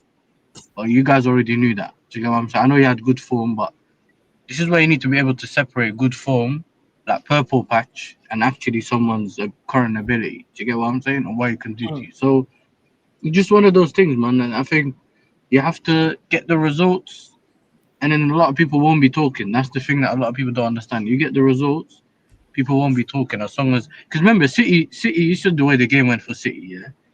And a lot of people were like, "Oh, they rubbish the." There's two perspectives. There's what some people will say they don't look convincing because they conceded, and then other people will say they got the result though. It doesn't matter. Do you get what I'm saying? But with City, we've seen them do this before. Do you get it? They start the season poorly, but then we need to see what they do at the end of the season because that's their prime time, innit? Yeah. Do you get what I'm saying? That they show us who they really are at the end of the season, unless it was last season where they bottled it early. Like they had their own issues in it, but it's different. So, but then today I realized Arsenal fans care too much about what other people say. Yep. Do you get what I'm saying? Like, why do they not respect us? And like, why is it this? Why is it? I'm like, brother, look at your own stuff. Like, you don't need my validation. Do you get? You don't need King's validation. You don't need anyone else's validation. Look at your own. Because remember, Nov, you've worked with some of us here at Chelsea, and a lot of us have kind of the same view, innit? Like we want to do our thing. We'll see where the squad is, and then if I feel like I'm in the title race at a certain point, like where I really think I'm gonna win, I'm gonna be there telling you we're gonna win. Do you? Because you sat with me when we were on the Club World Cup thing. Do you remember? Yeah. And at that point, it was like maybe, but then when we beat you, man, and I saw what side of the draw we're on, I remember telling you, yo, we could be winning this. Do you get it? And it was like you have to get those indications from your team. We don't play for our team, innit? Do you get it? I can't come and say I believe the manager's gonna do it this year, but it's not me that's gonna do it. Do you get what? It's the team that's gonna do it. We can have our own expectations, but at some point it has to also be realistic, because otherwise, your hope is not gonna just come through. Do you get what I mean? You can't win based on hope. Yeah. Nah, facts. Yep. Facts. Yeah, that's important. Yeah. Anyway, listen though, big up. I gotta go, man. The minute. I'll keep watching. Big up, bro. Big up, bro. Big up. We all know what Arsenal. Chelsea, bro. Big up Yassia, but we all know what Arsenal. We all know what Arsenal fans are like. Igao's not, bro. That's not the first thing Igao said. That I've heard Igao say when he was doing the preview with the Chelsea fans and with Lee. Like he was saying that, oh, if Declan Rice wins the Premier League and wins the World Cup, then Declan Rice will basically win the Ballon d'Or. He's basically got a shout. He's basically trying to put Declan Rice already in Ballon d'Or conversations, and it's like, bro, Declan Rice has been good this season. Yeah. But Declan Rice has been good this season, but it's only the start of the season, brother. You know what I mean? So there's a long way to go before Ballon d'Or talks, bro. So it's not the first thing. It's not the first time that Igawa said that, but Igawa's not the only one. You know what I mean? Like, you know what I'm saying? The Arsenal fans always talk with chest, and that's why I told Hawks and Tony when I was on that stream with them. When Man United beat Liverpool and Hooks and Tony were running up their mouths after when Man United beat Liverpool, you know what I'm saying? I told them, don't end up like Franklin from Snowfall at the end of the season. That's what I told these man. So these man best have the same energy that they did at the end of the season that they have done all the old start of this season and at the middle of the season. So Arsenal have the best team in the world. They got the whole loadout, so they shouldn't be panicking about injuries and stuff like that. And Mikel Arteta is an architect and all of these things, and he's elite. So they shouldn't. So they shouldn't be panicking. They shouldn't be panicking. So That's what it is. Have you seen the football terrorist, the Terry guy, the Man United fan? He wrote Yeah. Arsenal mentality monsters. That's Yeah, what he wrote. Arsenal was scary. Yeah, Arsenal was scary. That's what people Mentality point. monsters. He's a Man United fan. He's sucking off Arsenal for no reason. We've won nothing in 5 years, and he's still saying mentality monsters. It just makes it so confusing. You know what I'm saying? Yeah, I like and I rate Troops, by the way. I like Troops, but basically Troops were saying that freaking mascara is better than freaking Yenny Euro, and it's like, bro, calm down, bro. It's like I don't.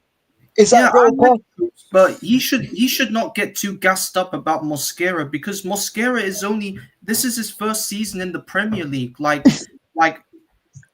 in the game against Chelsea, he was rash in that game. So Troops shouldn't be hyping up Mosquera too much. Like this is Mosquera's first season in the Premier League, and in the game against Chelsea, he was so rash.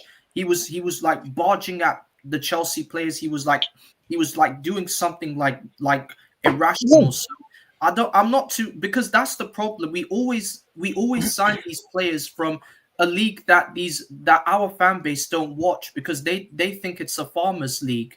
But I've seen La Liga a couple of times. I mean, Mosquera, for me, like, I don't know why we bought him in the first place. We could have gone out and got a proper centre back. Like, I don't even know much about Mosquera. Yeah, like, I'm not saying that he's a bad centre back, but like, I'm not saying Yenny Euro is like world class, because Yenny Euro is not world class, but Yenny Euro is a very good defender. It's like, bro, saying Mosquera is better than Yenny Euro when some of these Arsenal fans have seen like freaking 2 games of Mosquera, bro. It's mad. It's mad, bro. It's mad. It's like, why are you putting these men in certain? It's like, why are you putting these men in certain conversations? And it's like, I've heard certain Arsenal fans, like Troops again. I've heard certain Arsenal fans say that, oh, they basically are crying about freaking Chelsea doing the freaking dark arts, and freaking Chelsea doing the dark arts, and Chelsea freaking pressing and putting them under pressure. And it's like, brother, it's like Chelsea are not just gonna let you have the ball, bro. What do you expect, bro? They get mad when other teams are aggressive, but it's like, but it's like, bro, that's the way to beat you, fam. You know what I'm saying? If being aggressive on the front foot, so why are you complaining at them, bro? You get it? Like, figure out a way to stop them being aggressive to you, because other teams moan about your set pieces, so you can't complain about how other teams play against you being too aggressive and being all of this and that. You get it? You can't have it both ways. You scored the same amount of set pieces as us this season. 10. You've got 10 and we've got 10. So we can't complain about set pieces, surely. I mean, Man United and us have the same Premier League goals of scored by set pieces. I mean, I don't think we should complain.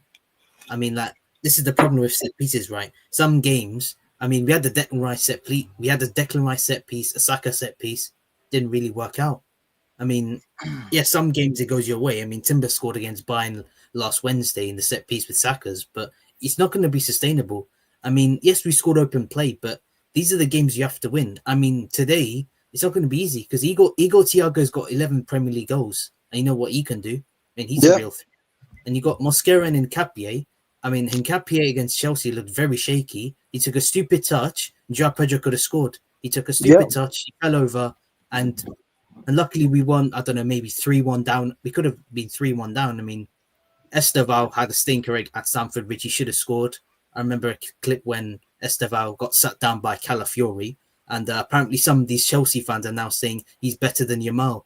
And then I heard that some of the Chelsea fans were chanting to Yamal, "You're just a shit Ødegaard. You're a shit Ødegaard." Yeah, that's crazy. Yeah, that's great. Yeah, that was crazy. Overhype. You can't stop overhyping Ødegaard, bro. Like, he's just not that sort of player. Like, he's a good player, but mate, he was terrible against Arsenal, bro. Like, he was terrible. Yeah. He's one of them players that got talent, bro. But like, at the end of the day, let the talent, let the potential meet the talent. Do you know what I mean? Yeah. Let the actual potential reach the heights that you think. There's nothing wrong. Like, at the end of the day, like we say, you know, Dalman has a lot of potential. I just get annoyed with fans when they get too gassed. I'm like, let him prove himself. I know he's not been given a platform to prove He's the it. I next know he's Yamal, young. by the way, so don't forget. Yeah, Apparently do you he's know the what I mean? next It's Yamal. like, bro, we don't need to do all of that. Like, No, we don't need to put can certain highlight the potential. Like Man United have got Kobe Mainoo. You know what I mean? They got Amad Diallo. But the thing is, they can see the potential of the player, and they're like, "Yo, he's a good player." You don't need to overhype this internet thing. I swear that everything's overhyped. The Yo, media's relax. the problem. The English media is Just some relax. problem. Like, you get me? Like, there's Media's loads of some- players here. There's more players out here that don't reach their potential than players that do. Do you know what I'm saying? What was that? What was that guy at Man United? Morrison. Is it Yana guy or something. Yana side. Morrison? Nah, Morrison. Morrison. Yeah, him. Exactly. Yeah, That was the guy that Fergie was like, "Yo, he's the most talented." He came up with Jesse Lingard, Pogba. He said he was the most talented. Yeah. Potential. There's so many things that stop players reaching their potential. It can be discipline, commitment to the game, being chosen by the manager, the minutes that you get, the manager actually wanting you in their system or taking away from your game, playing you out of position. There's so many things. Injuries. There's so many things. There's nothing wrong with the fan base. There's nothing wrong with Chelsea saying, "Yo, Esteval's a talent." Man United saying, "Yo, Kobe Mainoo, Amad Diallo's a talent." Arsenal saying Dalman is a talent. Ethan's a talent. But at the end of the day, stop comparing them to these players, bro. Because all these players, there's so many players that don't reach it. Like Januzaj, Bojan, both of these guys were put as the next Messi. Do you know what I'm saying? Nani, even though Nani is not, he wasn't by any means, but they put Nani up there like he's Ronaldo. He's not Ronaldo. Like he's Ronaldo. Yeah, he's not Ronaldo. Yeah, like Northside, they did the same shit with Garnacho, bro. They were trying to put Garnacho in the same conversation as Cristiano Ronaldo because Garnacho is Ronaldo's idol. So they were trying to put Garnacho in the same conversation as him. And it's like, brother, why are you putting him in the same conversation? Bro, I've had it with Marcus Rashford. People were saying about, oh, Marcus Rashford is where's the number 10? He's going to become the next Wayne Rooney. It's like, brother, calm down, bro. What's that? What is this? What is this, bro? This is when he first burst on the freaking scene. That where's Rashford now, bro? Rashford is playing average at Barcelona at best, bro. Even certain Barcelona fans, I'm hearing, I've had enough of him already, bro. They don't rate him, bro. They don't rate him like that. You get it? So, like, it's just mad weird, bro. It's like what? It's like, and then when I hear some of your fan base compare Saka to certain players and then like you said with Esteval, it's like, let's stop comparing players, bro. Let the players do what the players do, bro. Let's stop doing this comparing shit, bro. Let's stop doing this, bro. You know what I mean? Like it's the same thing with Jude freaking Bellingham, bro. People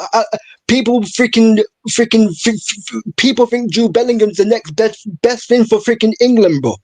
Man, I acting like Jude Bellingham's the best English player that we ever had, bro. The guy's trash.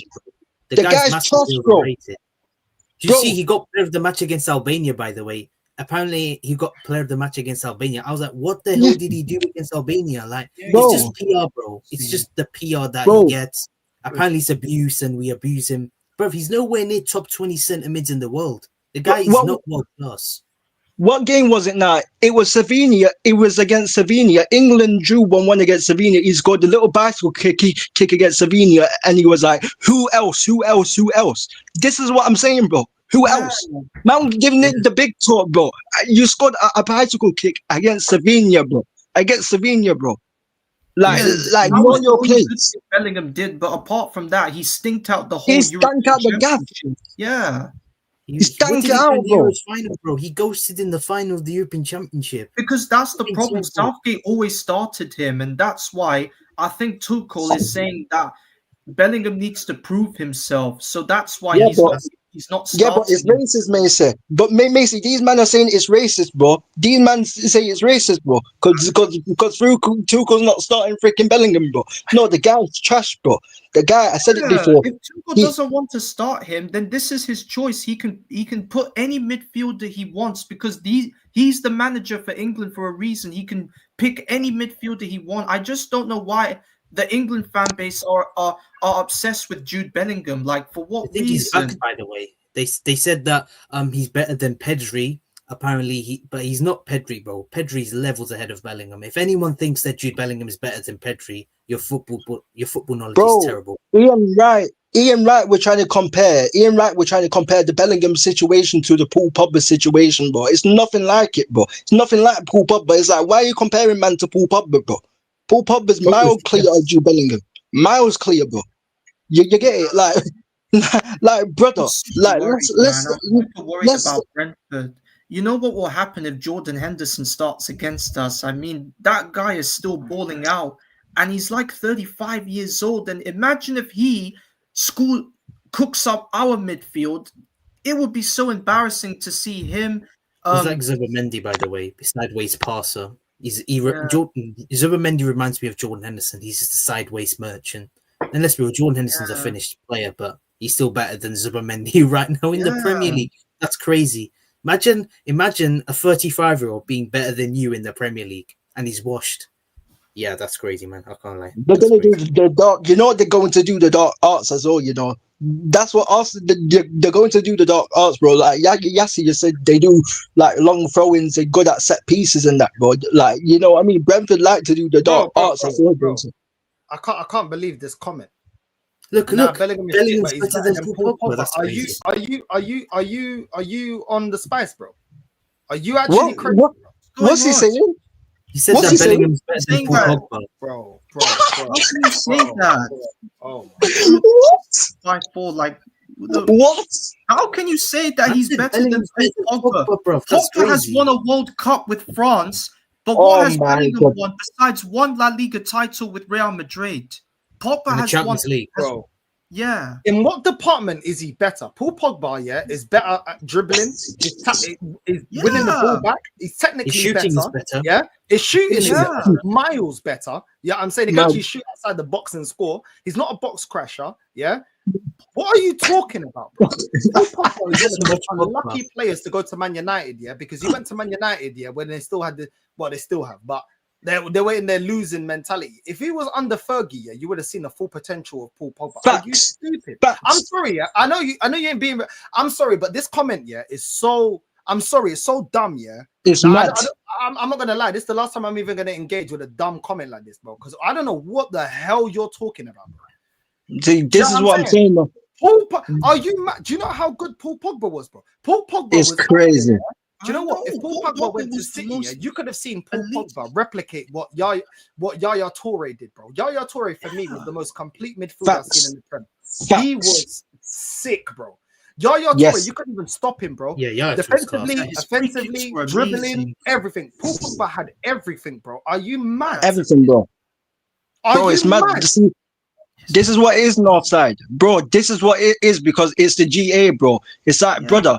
It's like, brother. It's all because of the GNA, bro. But people don't. People don't watch the games, bro. Pogba could do, and Pogba was like Yaya Toure, like you said, fam. Like, bro, Pogba was in, bro. We did not know how to use Paul Pogba. I can tell you that as a United fan. Yeah, bro. But I'm not even a United fan, and I'm defending him. That's how good he was, bro. I fucking hate Man United, bro, and I'm defending it because what you just said, their truth, bro. Yeah, I swear down. Just maybe you're tired, bro. Go lay down. You know what I mean? Maybe order. Bro, you're high. Bro, you're high, bro. I'm so bro. Like, on what logic, bro? On what logic, bro?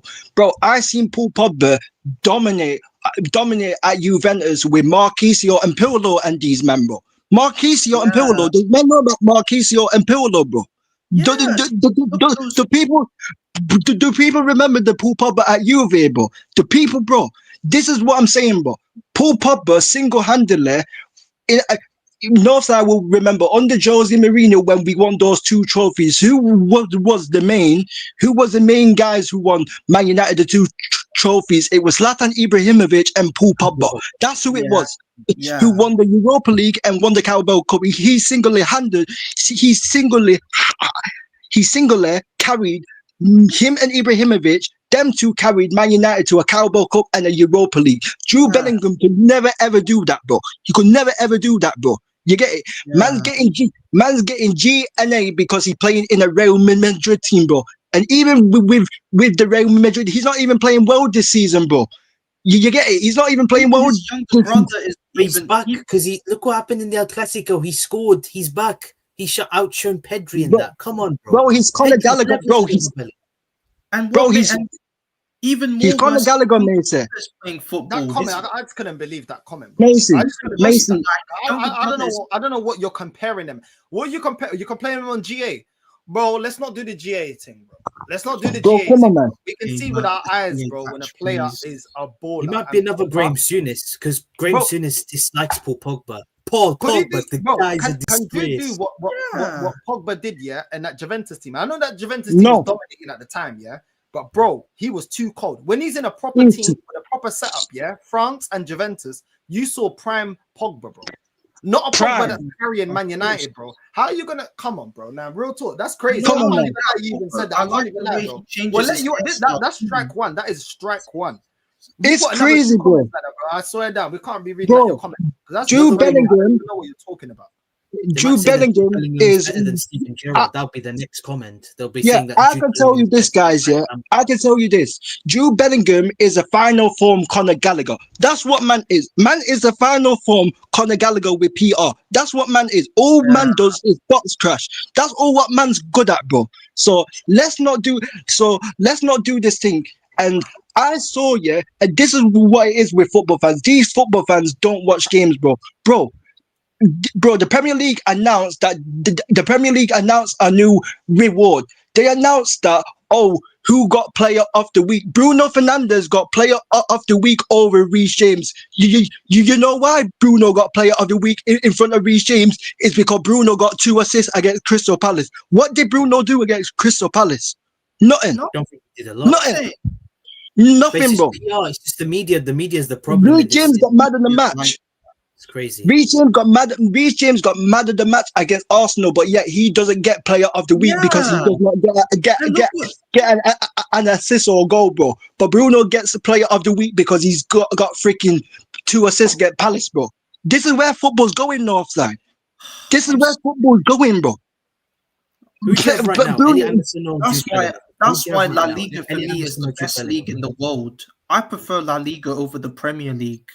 I hate to say it, but La Liga is far better than the Premier League. Does anyone here rate Jude Bellingham? Actually, can someone tell me who's rated Jude Bellingham? And No you one actually does. see players play, like you see individuals thrive in there. I can't lie. I much prefer to watch La Liga than the Prem. The Prem is so boring, overly tactical, so pragmatic. Everybody's just running around. You don't really see the technical ability. You don't see players with the license to actually express themselves and actually have some individuality, which is what we used to see back in the day. And that's what I don't like with the Prem. It's like all of that's gone at the Prem. You know what I'm saying? It's gone, bro. You don't It's see systematic, them stars, bro. like, you know what I'm saying? You used to see stars like Lampard, you used to see Drogba, you used to see Zola. You know what I'm saying? You used to see players like flipping Nani. You used to see flipping exactly Makalele. You used to see like individuals, that lifting He's mad. Gerrard. You used to see players actually like expressing themselves and actually taking the game by the scruff of the neck. You see Fabregas, you seen flipping Rosicky, you seen like Alex Song. David Silva, You know what I'm saying? bro, Man, David see Silva, Alex Song, Michael yeah? Carrick. Alex Song was the Aguero. guy that took over after Fabregas, bro, and he was balling out. He's playing a DM, bro. He's playing a DM and a number 10, bro. The guy was getting assists and he was defending, bro. Do you know what I'm saying, man? There's a reason why Barcelona came in for Alex Song, bro. They used to see players, technical ability, Carzola, another one. Do you know what I mean? You used to see Reyes and yeah, I'm saying you used to see so many players, with flair and ability. Torres, bro. Fernando Torres at Liverpool were fucking cold, bro. Oh, bro, God, bro, Suarez at Liverpool. Suarez was scoring halfway line goals on a regular, bro. Man was scoring half line, bro. Man was scoring prime Suarez, bro. Prime Suarez and Van Persie, bro, and David Silva at City. Are you mad, bro? You mad? Even Yaya Touré's free kicks were amazing too. Yaya Touré's free kicks. Yaya Touré, David Silva, freaking Drogba, bro. Freaking Drogba. Did man see freaking Drogba? The goals that freaking Drogba scored as well, bro. So this is what I'm, bro. This is what I'm trying to say. Yeah? You see Saka, yeah, as a footballer, he's not even on the level of Balassi, bro. Yeah. No, he's not. He's not, bro. He's not, bro. Crystal Palace. Saka's got GA, yeah. Go back here. Anybody that disagrees with me right now, yeah, go back and watch. Go to Yannick Balassi. Yeah, Balassi when he was at Crystal highlights, Palace and tell me that technically Saka's on the level of them. They're not on the level of them, man. They're not, bro. Yeah, Bro, you know what? Balassi was fucking cold, bro. Do you know what I'm saying? Cold, And this is what I'm bro. saying about when they hype up Saka. I'm like, bro, I've seen ballers, yeah, that people won't even put in their top 10 of the Prem, and these No. man were technically levels above him, bro. Levels above him. Sanchez was that levels guy? above him. Who was that guy? Yeah, that was at Liverpool. Who's that guy again? What's his name again? No. At West Ham. Payet. Dimitri Payet. Dimitri Payet, bro.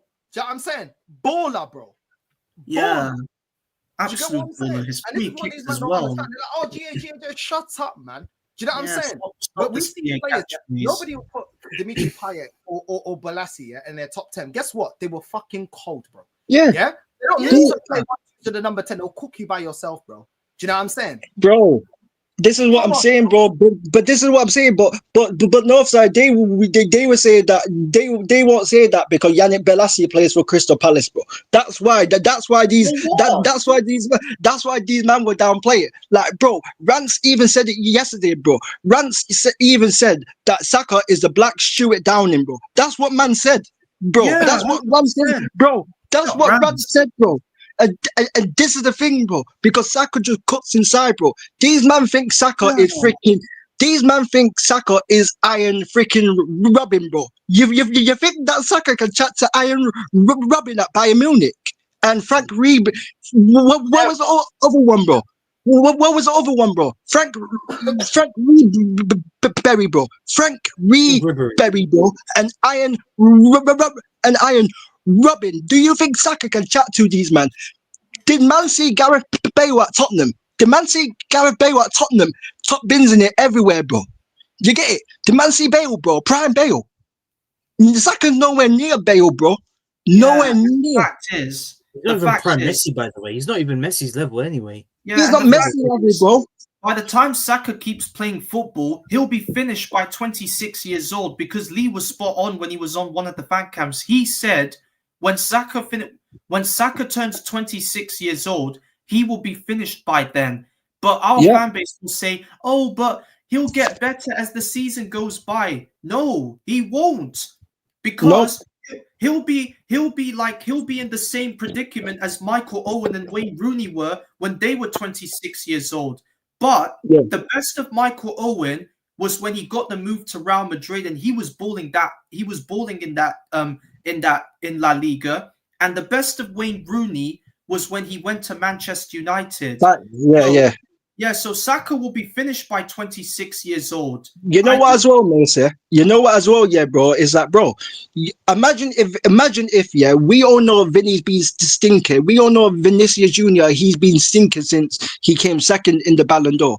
Imagine, bro, imagine if Vinny would have won the Ballon d'Or. You know what they would have said if Vinny would have won the Ballon d'Or? They would have said that Vinny's better than Neymar because Vinny had won the Ballon d'Or. But it's like, bro, Neymar was playing in an era, where he was competing, where he was competing with better footballers. Bro, Neymar was competing with Zlatan Ibrahimovic, Ronaldo, freaking Messi, Iniesta, Xavi, bro.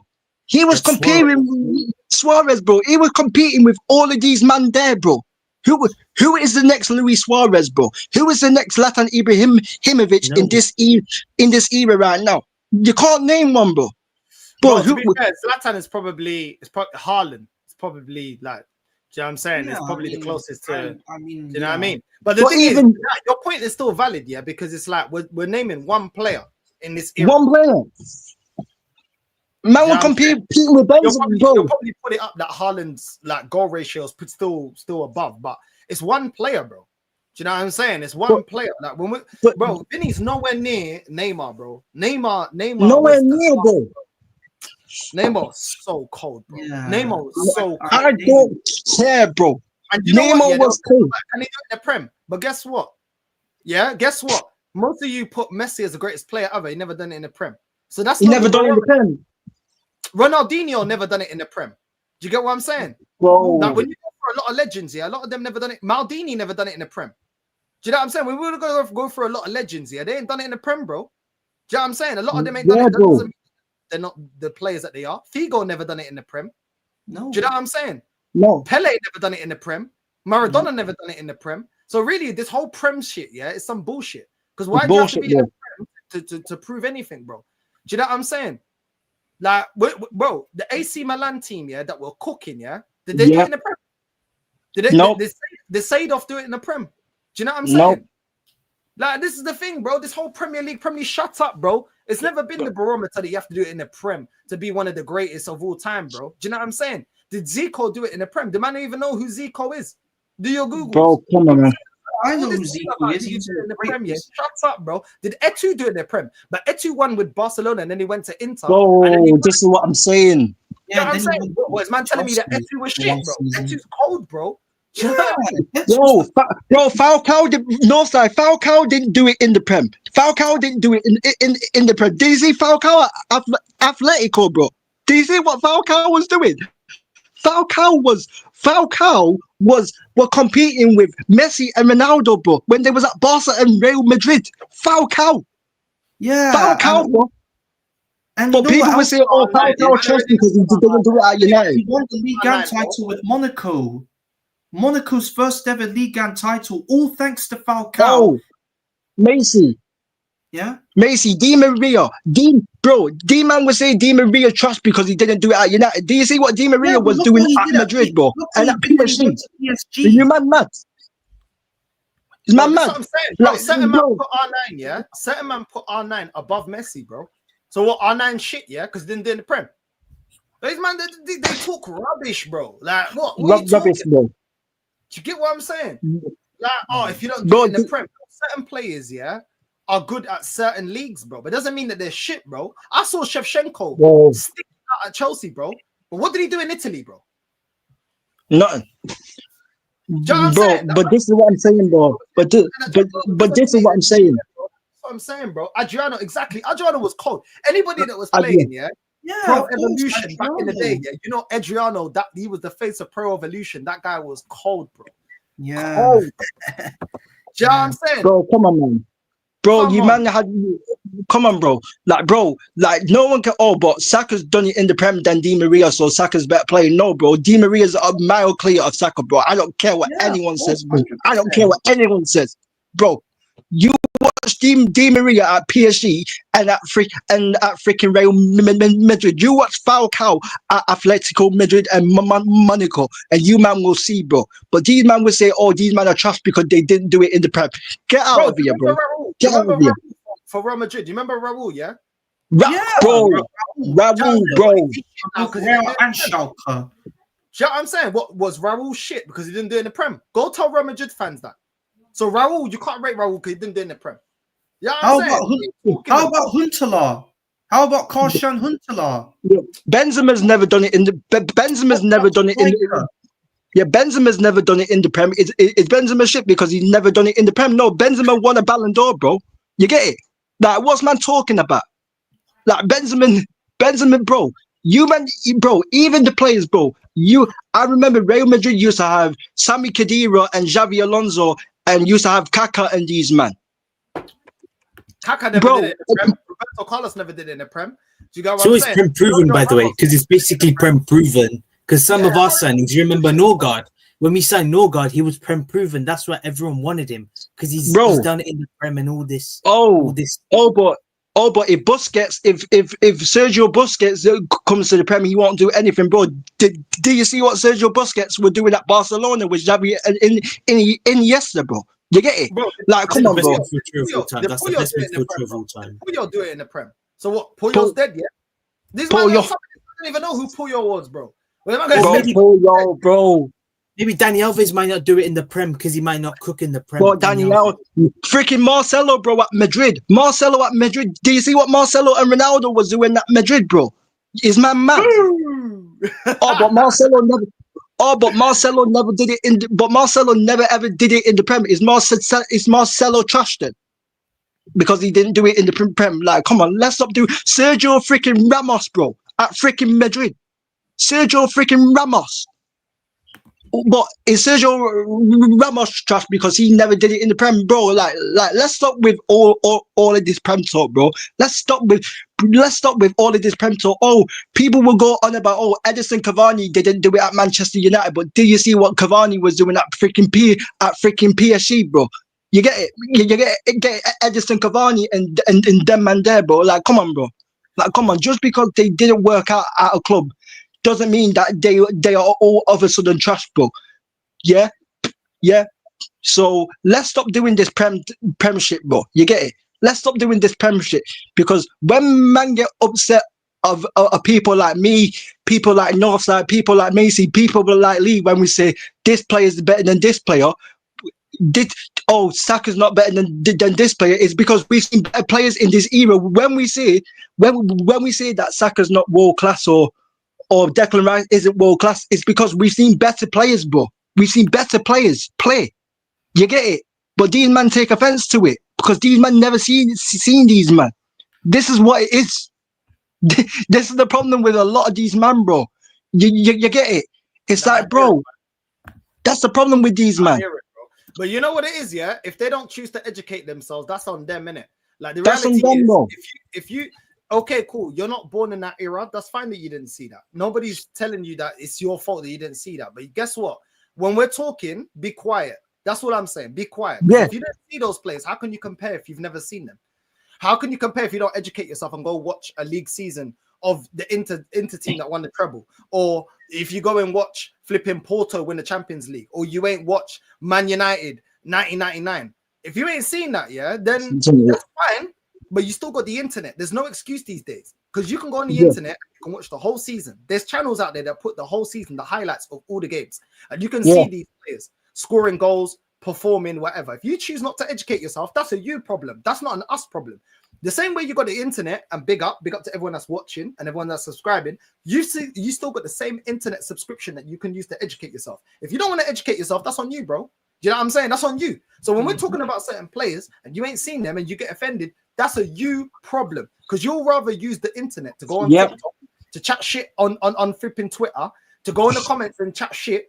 Use that same internet to go watch why we're saying these players are ballers. When we name these names, go watch their highlights, go watch what they did in games, go watch a season. You know what I'm saying? Because I'm going through certain league years where Arsenal won the league and I wasn't alive to see it. Do you know what it's called? Educating myself, bro. Using the internet. Do you get what I'm saying? So man can still do the same thing, innit? But listen, I'm gonna get something to eat. The Arsenal game is in about 2 hours and 20 minutes. Big up to everyone that's locked in. Big up to Mason, Real King. Big up to Kwadja. Love every single time. And I'll see you guys to the match reaction. We're out. Love. Yeah.